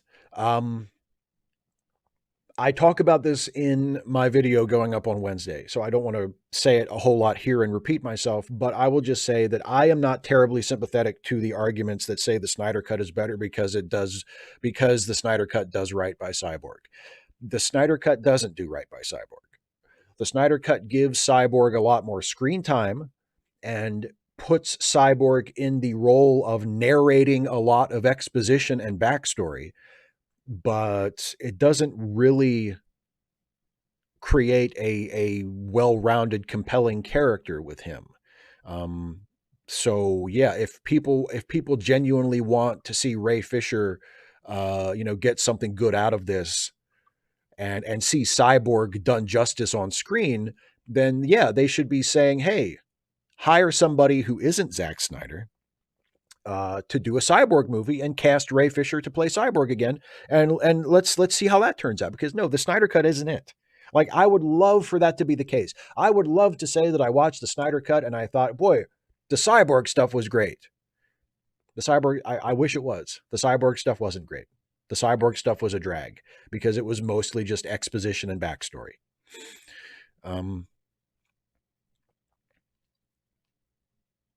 Some random geek favorite Justice League cartoons, if any. I mean, Justice League Unlimited was a pretty good show. I don't think I loved it quite as much as a lot of people did. Like, there are people who's like, oh, Justice League Unlimited is the greatest.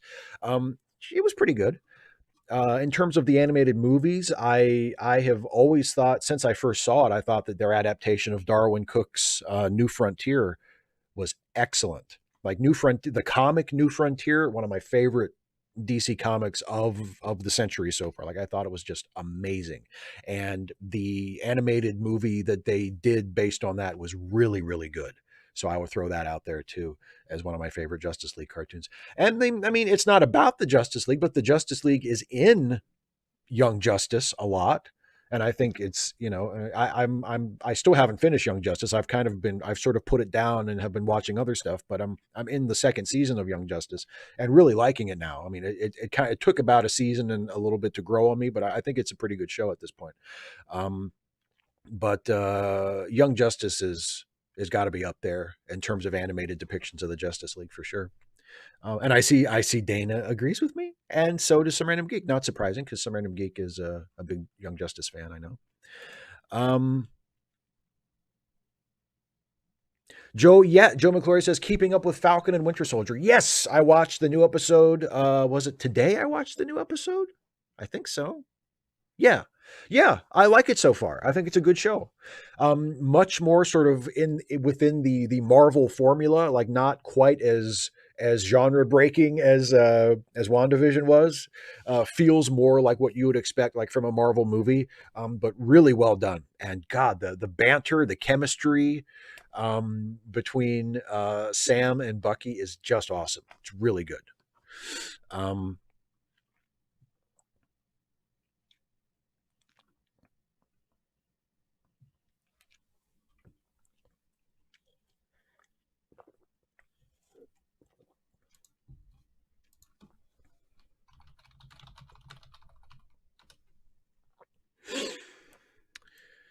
Let me see. Der Alta Trekkie says, "What was your first non-American comic?" Mine was Asterisks. Now I'm very fond of the Valerian and Veronique comics. By the way, did you watch Valerian and the City of a Thousand Planets? No, I did not. Favorite non-American comic? I probably, I guess I would have to say Persepolis. I'm, I can't think of a whole lot of non-American comics that I guess I've read some British comics. They count. But if I had to pick one out of the air like that with very little notice, I would say Persepolis. Um,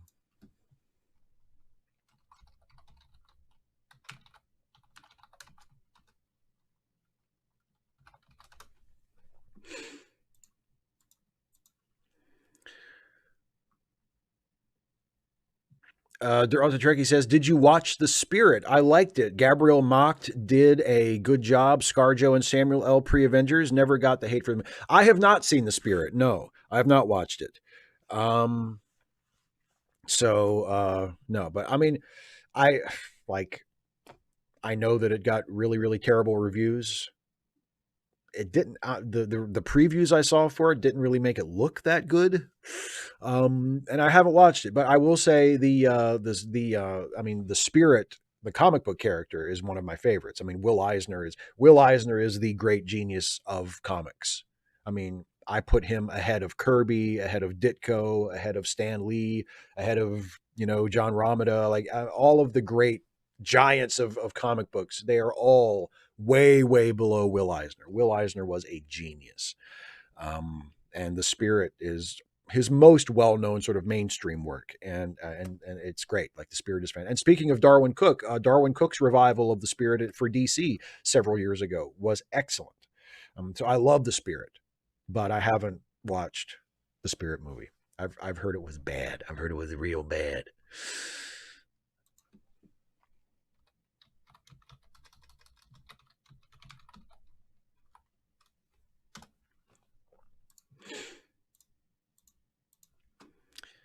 Let me see. Keep clicking out of the window. Yeah, Dana, exactly. There's a reason it's called the Eisner Award. Absolutely. Yeah, Joe McClory, even above Bob Kane. I know, right? Even above Bob Kane. As hard as that may be for people to believe. Even above Bob Kane, yes. Oh, Bob Kane. He really is I mean, I almost said he was I almost said he was the Gene Roddenberry of comics, but I think Gene deserves more credit than that. Like, oh Bob, Bob, what a piece of shit you were. Like, thanks for creating my favorite character, but God, you were a piece of shit, Bob. Um, Radical Bacon, yes, I have read Mouse. Oh my God, Mouse is amazing. Mouse is, ooh, whew. Yeah, Mouse is awesome. I read that probably in my early 20s. And I have a copy of it somewhere around here. But yeah, I'm a big fan of Mouse, of Art Spiegelman.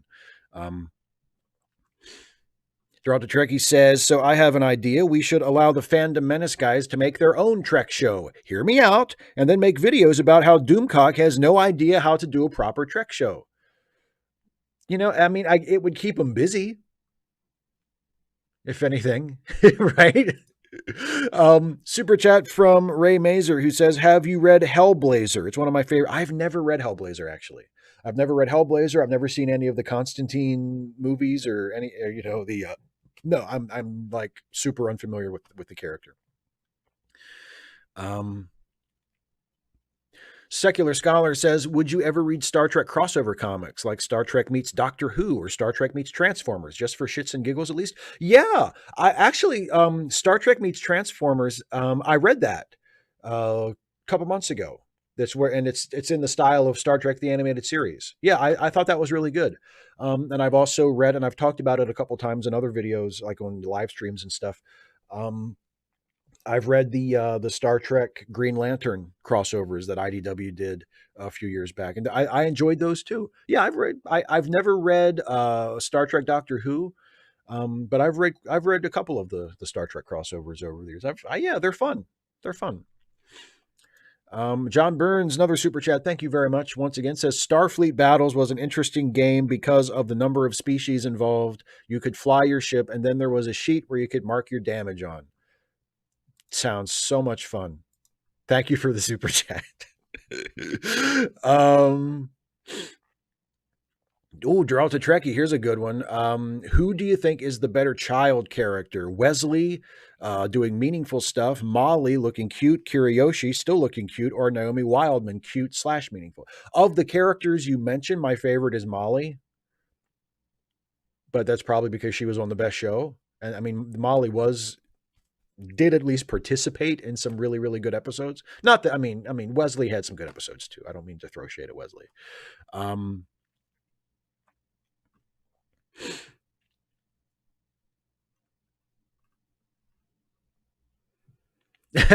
Dana asks, is Bob Kane the George Lucas of comics?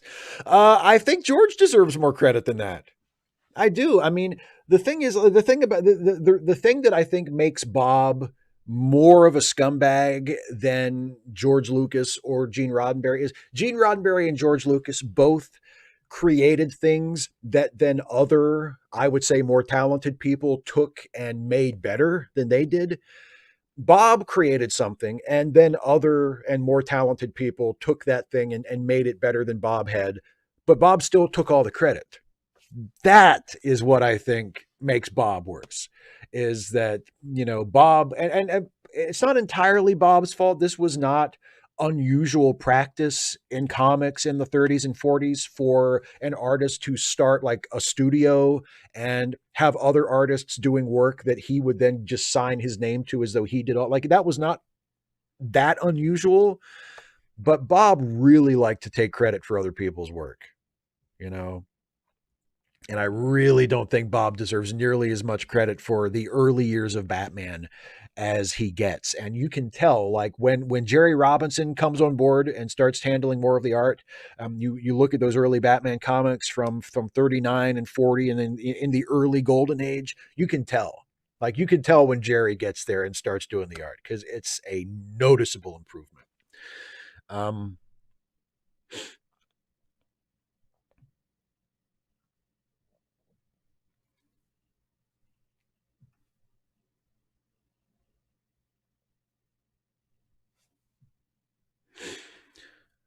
255 AD says, between when Roberts took over and the end of 2018, SCOTUS split on ideological lines 36.8% of the time. Is that more or less what you would have expected? That's less. That's actually better than I thought. It's not as bad as I would have been afraid. Yeah, yeah, and that's something I don't like. I don't want to put too much praise, on the right leaning Supreme Court, but I if we're gonna have something to say about it, I can say, hey, like, it has not been as bad as I was afraid it was going to be. So there's that, you know. Um,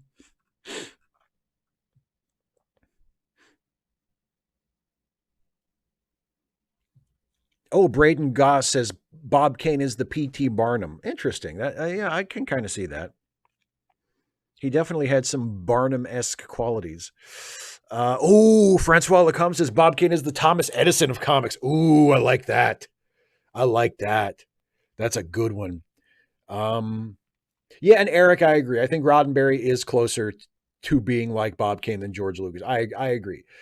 Because George, for better or worse, what all we can say about George, and how the prequels sort of exposed his limitations as a filmmaker and as like a visionary storyteller. George wrote and directed Star Wars. And Star Wars is a goddamn great movie. You can't take that away from him. You can, complain about the special editions and how he couldn't keep his hands off of it, and the prequels and everything else. How terrible his ideas for the sequel series sounded. Like, all that's completely valid. But at the end of the day, George wrote and directed Star Wars, and you can't take that away from him. And yeah, I don't think a movie that Gene Roddenberry wrote and directed would have been as good as Star Wars. I think that's just a safe assumption. Um, John Burns with another super chat said, would you ever do a Star Trek meets Quantum Leap comic? Love the ones you're doing. Just thought it would be fun to bring in Scott Bakula. Well, I don't want to spoil anything, but there is a Quantum Leap reference in an upcoming of my Star Trek action figure comics that I make with those guys back there. There will be Quantum Leap. There will be Quantum Leap jokes in an upcoming episode. I won't be posting it for a few more weeks, but yeah. Yep. There will be definitely some Quantum Leap stuff.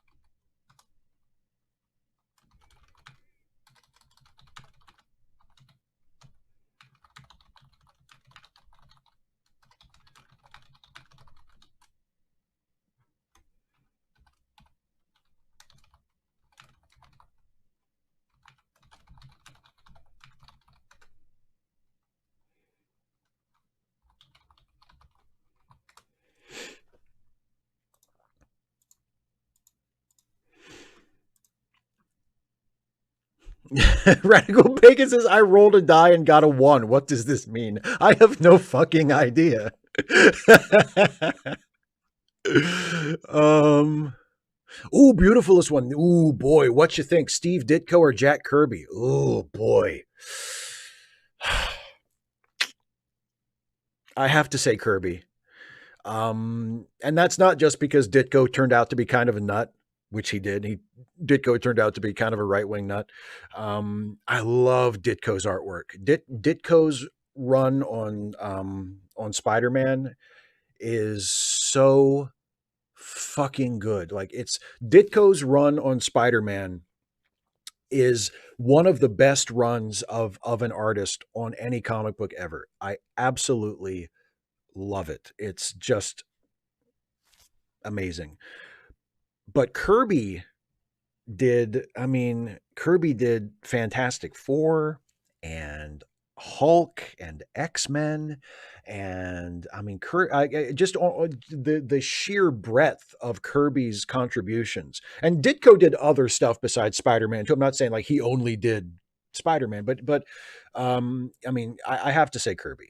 As much as I love Ditko's original run on Spider-Man and think it's one of my all-time favorite runs on any comic ever, I think if I have to pick between the two of them, I gotta say Kirby. Um,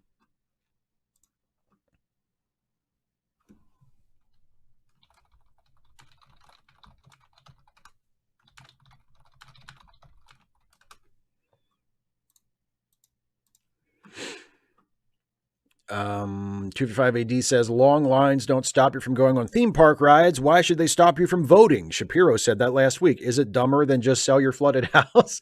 Not quite, but it's, yeah. I mean, getting on a roller coaster is not a constitutional right. Like, if people had a constitutional right to ride roller coasters and the lines stretched out where you had to wait for hours and hours and hours, then I think that would be a problem. And if like somehow the fate of the country rested on people getting to ride the roller coaster, like, then that would be a problem. The long lines in the roller coaster aren't, people don't have to wait in long lines to vote. There are policies that are being put in place to intentionally make it more difficult to vote. Ben, like, that's the problem. That's the problem. It's like saying, like there are there are snipers on the roof of the grocery store, and they're picking off random shoppers as they go in, and Ben Shapiro saying, well, wouldn't you take a bullet to feed your family? What's the problem? Like it shouldn't be this way. That's the problem. It's not a matter of whether you're willing to brave it in order to do the thing you need to do. That's not the point. It shouldn't be this way, and it doesn't have to be this way, you fucking doofus.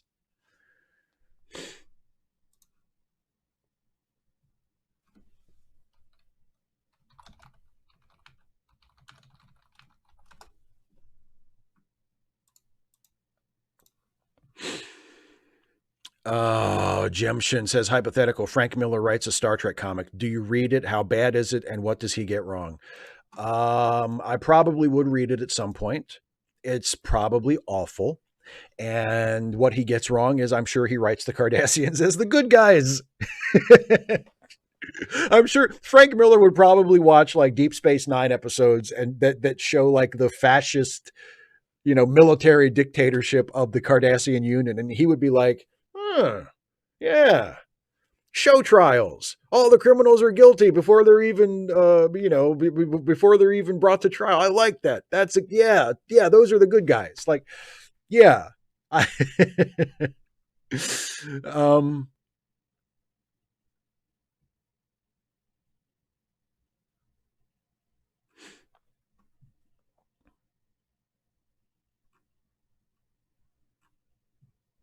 Oh, Neil Blumengarten says, we got an update on Stuffy, but what's Michael Worley been up to?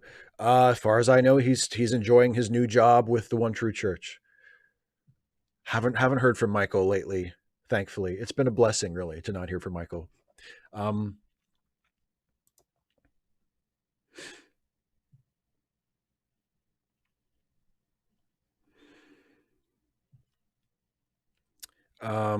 Throughout the Trekkie says, since we're nearly the same age, what was your first reaction when Riker said Mr. War fire in Best of Both Worlds 1? Mine was shit just hit the fan. Mine was probably something like that. It was probably more like, because, he says Mr. War fire and then it cuts to be continued. My reaction was probably something like, damn it. Like I have to wait until September to see how this comes out. Like that was probably something like my reaction. Yeah. Indeed, Dana, it is a bit of an irony that it's a blessing. Indeed it is. Radical Bacon says, what's my favorite O'Brien episode? Probably Hard Time. Really super depressing episode, but God, what a great episode. And that's the scene in the cargo bay between O'Brien and Bashir. Such a good scene. Such a good scene.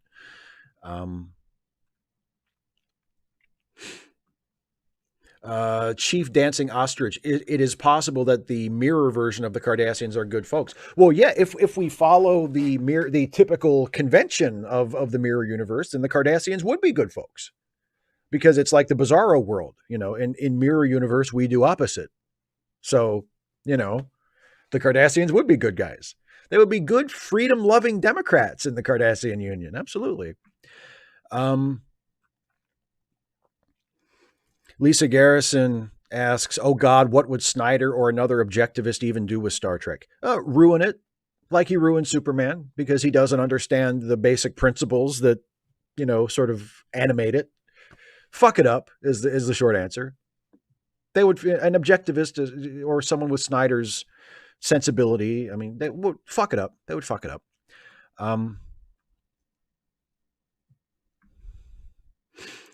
Super chat from Red Spiral Ray. Thank you very much. Says, would you rather see a Star Trek show set during World War III or the Eugenics War, and why?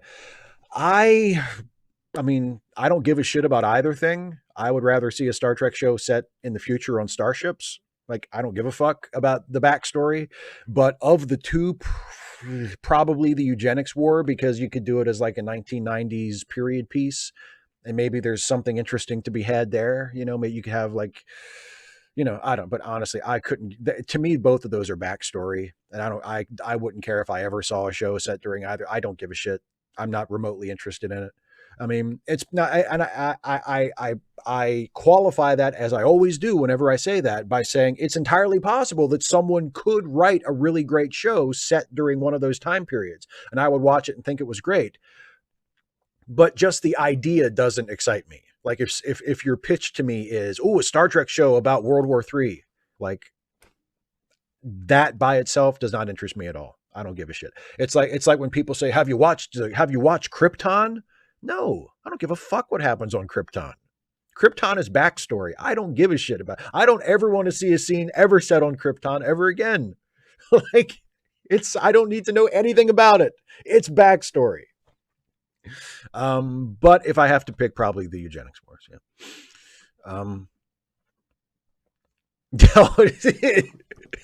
Dana asks, if Miller wrote and Snyder directed a Trek movie, would you watch that too? It kind of goes against my whole trying to turn over a new leaf and not support toxic creators, doesn't it? Maybe I would watch it, but I would have to like pirate it. I'd have to torrent it somewhere. I'd feel really shitty paying for it. But so if I did decide that I wanted to watch it, I would have to torrent it. So I have to find it on Pirate Bay.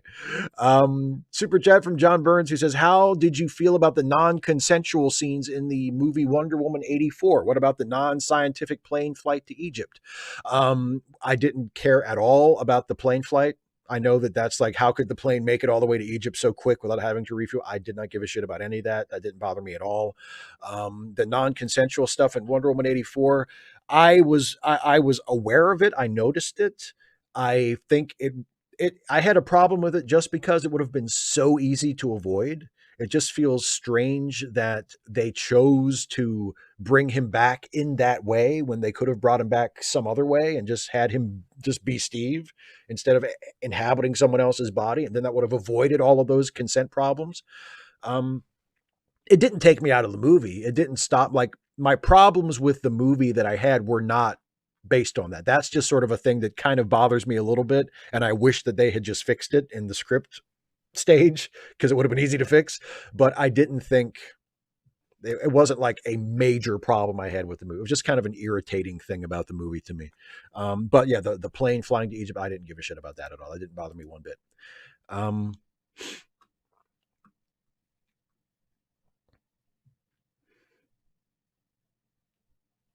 Loretta Reyes, you don't want to see Marlon Brando looking at a baby?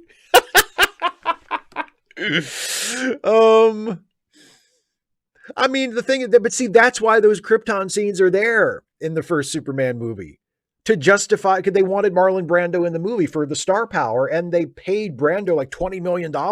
And it's like, well, I mean, we got to give him some shit. We got to have the Krypton stuff has to be a substantial part of the movie to justify giving Brando top billing and also to justify his massive salary. So that's why. I mean, in terms of story, no, I don't give a fuck. I don't need to see Jor-El looking at Superman on Krypton. I don't need to see that. Like, it doesn't need to be in the movie. I don't need to see it. I don't care. I need to know that if you want to tell me, tell me that it happened, have Superman learn about it some way. If you feel the need to redo the origin story for some reason, which I don't think needs to be done at all at this point, but do it that way. I don't need scenes set on Krypton. I don't give a shit about Krypton. The most important thing that Krypton did is explode. Like, that's what it's there for. Krypton is there to explode in the past to explain why Superman is here and why he can do the shit that he can do. That's it. Dana says, describe the mirror universe version of the Snyder Cut. It's a tight 90 minutes. It has lots of really interesting characterization. Superman is a character who does more than punch things and shoot things with his heat vision. He wears a costume that actually is blue and red and has a colorful color scheme instead of black for no fucking reason. It's funny and enjoyable and fun to watch, and doesn't drag at all, and it's good. Like, it's good. I was tempted to say the mirror universe of the Snyder Cut is the best movie ever, but that's not quite true, because for that to be true, then the Snyder Cut would have to be the worst movie ever. And the Snyder Cut, as much as I thought it was absolutely awful and in no way an improvement over the theatrical cut, I can't honestly say I thought the Snyder Cut was the worst movie I've ever seen. It's probably on the list. Like, it's not a good. It's terrible. It's barely even a movie in terms of how coherent it is as a narrative form. Like, it's dog shit. Is it the worst movie ever made? Probably not. So I couldn't say that. I couldn't say that. But yeah, the Mirror Universe version is the opposite of the Snyder Cut, which is what I just said. It's a nice, tight 90-minute movie, character driven. Yeah.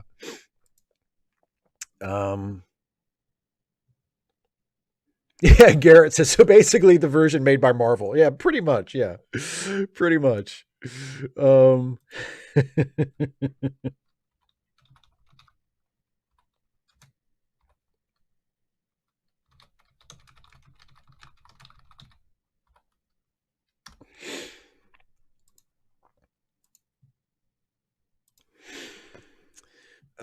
Radical Bacon. I have watched Plan 9 from Outer Space. I own Plan 9 from Outer Space, actually.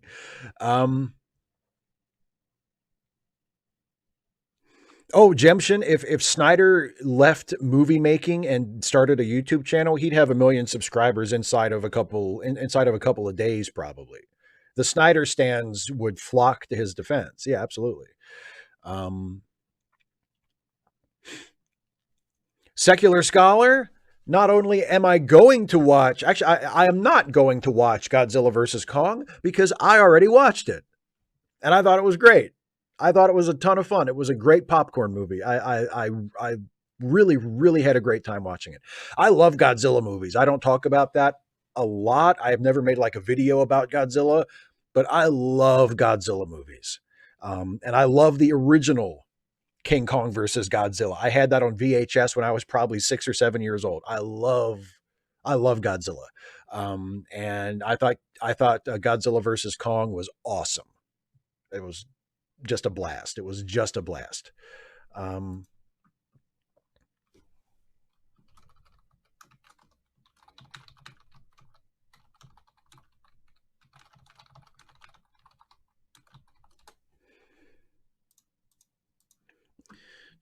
no, I have not seen Shin Godzilla.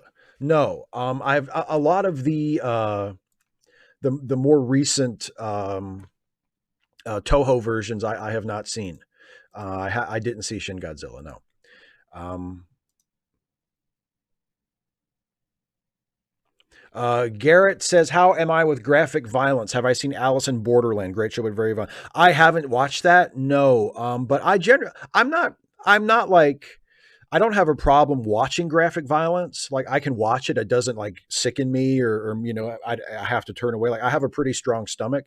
Um, I I dislike it if it feels gratuitous or if it feels like it's presented in a way that glorifies violence, then I have a problem with that. But I mean, in terms of like triggering my gag reflex or anything, like I'm able to watch graphic violence. It doesn't bother me in that way usually. So but no, I've heard of that show before.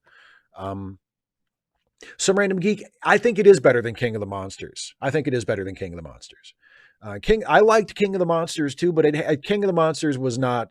It definitely wasn't as good as Kong of Skull Island, and it wasn't as good as their first Godzilla movie from like 2014 either. But yeah, Godzilla versus Kong I thought was way better than King of the Monsters for sure. Um, Dana, I love that. Shin Godzilla doesn't quite come up to your knees. Yeah, he's just a Shin Godzilla. He just kind of pokes you and kicks you. And when he unleashes his atomic breath, you're just like, cut that out. Shin Godzilla, get out of here. Um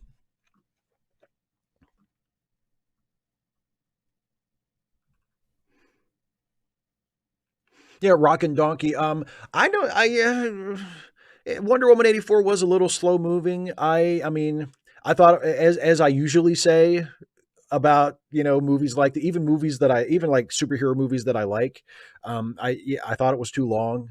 I thought they could have lost that Themyscira prologue with young Diana completely. I mean, just chop that right off and start with the first modern day scene.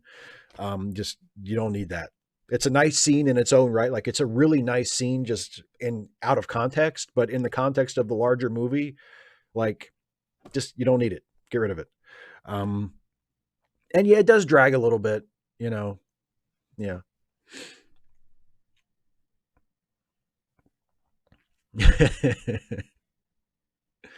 Geraldo Trekkie, yeah, I did like the first Godzilla movie of the Monarch first. I did. I mean, maybe it was a little bleak, yeah, but I mean, I thought it was I thought it was good. I remember I saw it in the theater and I really, really liked it. I mean, it scratched my itch. It was everything I wanted a Godzilla movie to be. It was a human story that mostly doesn't matter, but with good actors, and then it built up to Godzilla having a big fight with another monster and kicking its ass. Like that's what I want out of a Godzilla movie, and it gave me that. Um,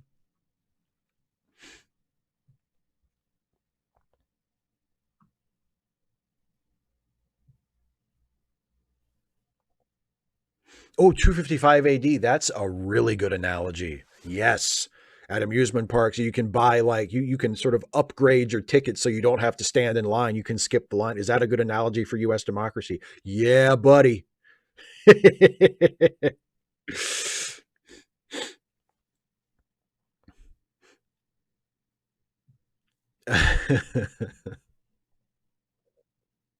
Yeah, Geraldo Trekkie, as far as how dark it is, yeah, I mean, like literally dark, like hard to see. I can see that criticism, and there are parts of Godzilla versus Kong that I was worried that they were going in that direction. Like the final fight in Godzilla versus Kong takes up like it's like 45 minutes to an hour. Like the last part of the movie is just a big, mostly just. I mean, the humans are still there doing stuff, but it's mostly just the fight between Godzilla and Kong, and then the other kaiju that shows up. Shh, don't say anything about them. And the first section of that fight takes place when it's night, when it's still dark, when it's nighttime. And I was worried about that. I was like, oh, they're setting it at night, maybe because they want to like hide the special effects or something. And it felt kind of murky.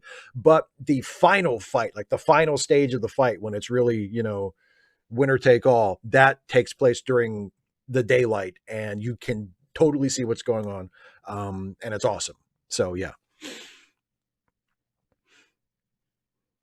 Secular Scholar, not a big fan of Godzilla 1988. Like, I don't think it's the worst movie ever made or anything, but I don't think it's good, like at all. And as a Godzilla fan, it's not really what I'm looking for. Not really what I'm looking for.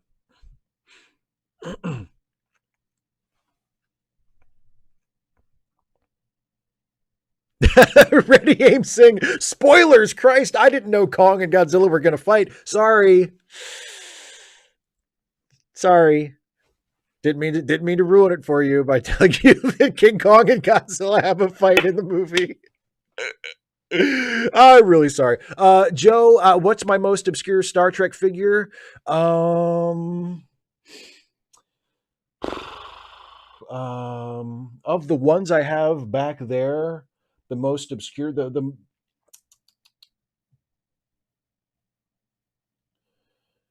most difficult to find is probably my Seven of Nine because here, let me go get it for you.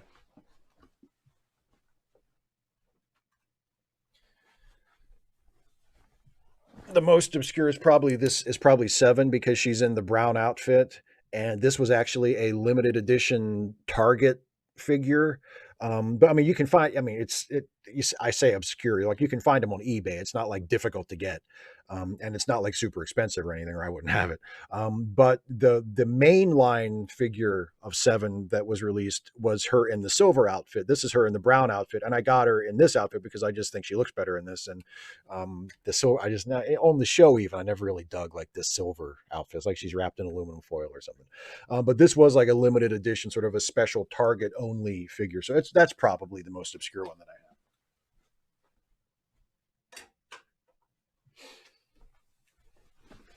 Um, Loretta Reyes, her chest looks unnatural. Well, I mean, it is literally plastic. So, Um, Some random geek says, I'm waiting for Ultraman to start fighting Godzilla or Kong, or with Kong and Godzilla. I said this. I'm joking because I don't think it'll ever actually happen. But when me and Jason were talking about it a few weeks ago, I said what I really want to see is Jet Jaguar, because like my personal favorite Godzilla movie is the one that is usually considered one of the worst Godzilla movies, which is Godzilla versus Megalon. And Godzilla versus Megalon is the one that features Jet Jaguar, who is the android who has the utterly inexplicable ability to cause himself to grow from like 6 feet tall, normal human size, to the giant size of a kaiju. And he does this in Godzilla versus Megalon because Godzilla is fighting Megalon and Gigan, and he's being double teamed and he's getting his ass kicked. And Jet Jaguar shows up and he's like, "Oh, I'm a good robot. Godzilla needs help." And he does like a little, hand gesture thing, and he grows to enormous size. And then you have giant Jet Jaguar and Godzilla tag teaming against Megalon and Gigan. And it's so bad and so good. It is awesome. It's amazing. And that is if I were like, working at Warner Brothers and I had any pull at all with that Godzilla franchise, I'd be like, we need to get Jet Jaguar in here. I don't know if we have the rights to that. I don't know if we need to get somebody from Japan on the line. We need to call somebody from Toho and be like, hey, can we get Jet? Because I mean, that's what I want. I want giant ass Jet Jaguar teaming up with Godzilla. That's what I want. That's what I want.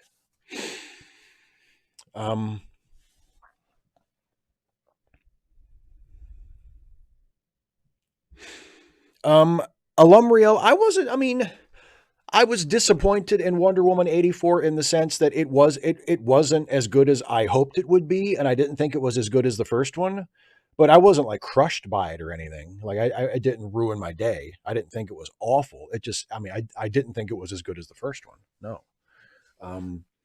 But then again, I didn't think the first one was as good as a lot of people thought either. Like I thought the first Wonder Woman movie was good, and it was definitely a major improvement over Man of Steel and Batman v Superman. And now that I've seen Justice League, it's a hell of a lot better than Justice League too. Like it's good. Like it's really good. But I didn't think it was like great or anything. I didn't think it was brilliant. I mean, I thought the World War One, the No Man's Land sequence was terrific. It was really good. And there are other isolated parts of it that I thought were really good, but I didn't think it was like outstanding or anything. But Wonder Woman 84 wasn't as good as that, so it was disappointing. But I mean, like I say, it didn't like destroy me or anything. Dana, yes, I would say the first Wonder Woman is I guess I would rank it as I would put it third place. I would put it behind Shazam and Birds of Prey. I think those are the two. And I haven't seen Aquaman actually. About a month ago, because it's on HBO Max, like, and I they're all on HBO Max. And about a month ago, I thought I was on the couch and I thought I was looking for something to watch, and I thought, you know what, screw it, I'm going to watch that Aquaman movie. I haven't watched the Aquaman movie, and I selected it, and it was 2.5 hours. Never mind, not watching Aquaman. I just didn't have I couldn't do it. I can't watch a 2.5 hour Aquaman movie tonight. So, I mean, I'll probably watch it eventually, but that day I saw the running time and I was like, no, fuck that. Nope. So Aquaman's probably in there somewhere too, but yeah, of the ones I've seen, for me, my ranking goes Shazam, Birds of Prey, Wonder Woman. Yeah, definitely.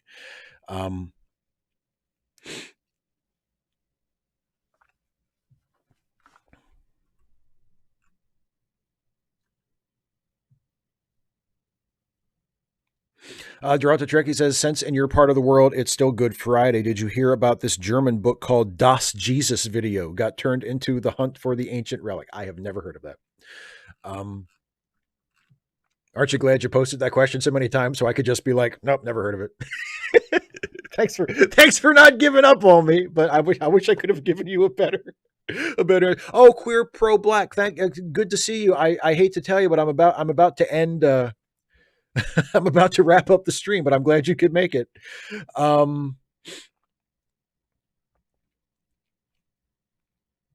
Radical Bacon says, "What would you say to a camp Batman movie?" I think it would be great if it was fun. If it was good, I would be all for a campy Batman movie. Absolutely. If it was funny, if it worked, I'm like, I'm certainly not opposed to it.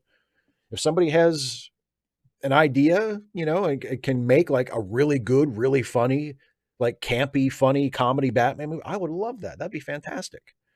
I'm all for it. All for it. If it's good, I'm all for it.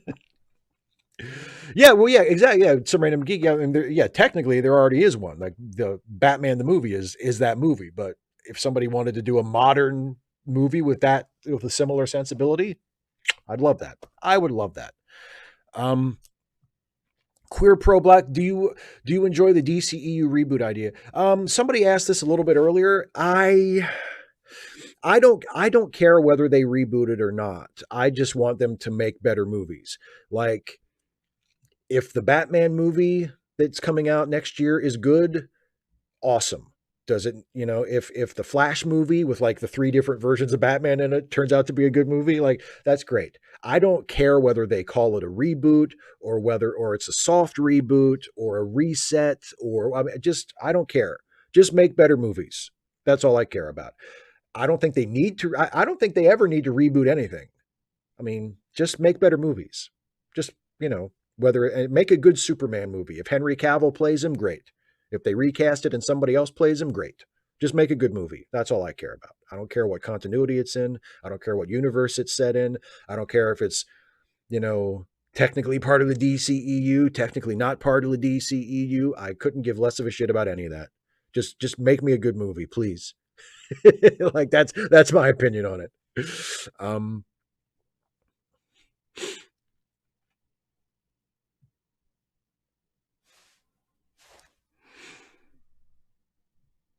Yeah, you know what?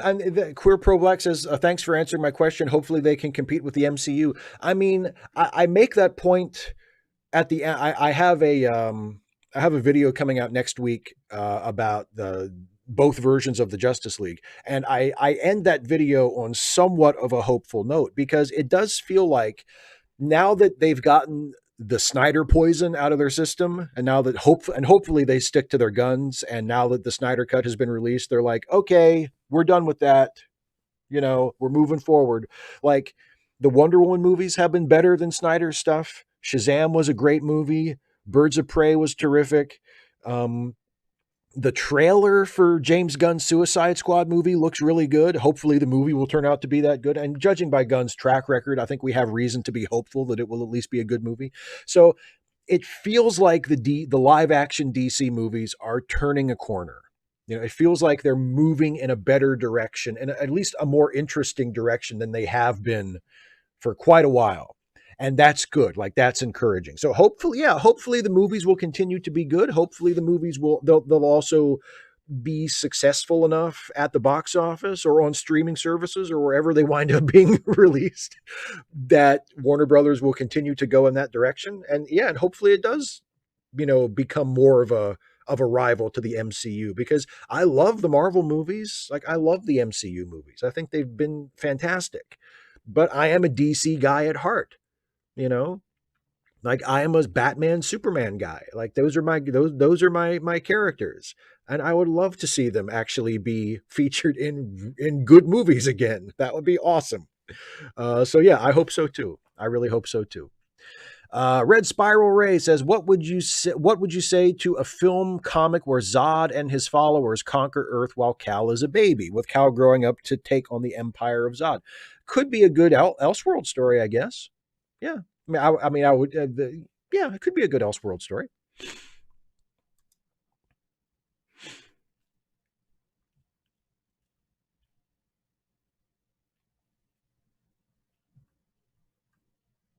Yeah. Braden Goss. Yes, I'm really, really liking Superman and Lois. Superman and Lois is awesome. And yeah, as Eric says, it's nice having a nice Superman. Yeah. Superman and Lois has been really good so far. Absolutely. Um, okay. Time to wrap this baby up. Thank you all so much for the questions. Thank you to everybody who donated a super chat tonight. I'm so grateful for your generosity. Every little bit helps. Thank you to all of you who are patrons. You can, if you want to become a patron of this channel and you're not already, you can go to patreon.com/Steve Shives and become a patron for any amount a month. And that all any amount of patronage allows you to submit a question ahead of time for Ask Away, and $5 a month or more gets you a shout out at the end of a Trek Actually video. Also, in addition to the YouTube stuff, if you enjoy what I do, you should also check out the Let Me Listen podcasts, because I'm on two of them. There's Late Seating, the movie review podcast that Jason and I do. Our most recent episode is our review of Close Encounters of the Third Kind. That's up right now. And this weekend, we're recording our next episode, which is about Big Trouble in Little China, and that'll be out next week. And also, of course, the Ensign's Log, the Star Trek themed comedy podcast, starring myself and Jason, and also Dana Cole, who joined us midway through the third season, and now she will be with us at the beginning of the fourth season, which just started. The first episode of season 4 of the Ensign's Log is out right now. The links are in the description, so if you have not been listening, it's a good time to jump on board. Check out the Ensign's Log. If you like my videos, and especially if you like the Star Trek themed stuff that I do, I think you'll really, really like the Ensign's Log, and it's a great time to start listening. And also, don't forget the charity links that are linked in the description as well. Our friend Some Random Geek is kind enough to sort of bring those together and curate those, and those are crowdfunding sites and PayPal links and stuff for friends of ours who need a little bit of a helping hand, who are in some financial difficulty and could use some help. So if you could find it in your heart and your wallet, if it's possible, if you can afford a few extra bucks to help some of our friends, please do so. The link is in the description. It's charitylinks.page, and Geek just put it up in the live chat as well. Monday, I will be back with a new conversation stream. My guest will be my friend Alice Ashton. And Wednesday, Dana and I will be back together for the next episode of Trek Reluctantly. We will be watching the episode of Deep Space Nine, Vortex, which I mentioned a while ago is one of my favorite Odo episodes and one of my favorite episodes of season 1 of Deep Space Nine. It's a really, really terrific show. And then a week from tonight, Dana and I will be back to talk about Chapter 12 of The Dispossessed as we begin to close in on the end of our first readaway series. We're almost to the end of The Dispossessed. So that'll be a week from tonight, talking about Chapter 12. So, and also, I think I mentioned it a couple of times, next week I have a video going out on Wednesday, a recorded video, a proper edited video about watching both versions of Justice League. So that'll be good, hopefully. Anyway, that's it, everybody. Thank you so much for watching. Thank you so much for asking awesome questions. Thank you so much for your generosity with being patrons, those of you who are, and super chats, those of you who donated super chats tonight. That was awesome. I always appreciate it. Thank you all so much. Have a great weekend. Take care, everybody, and I'll see you around.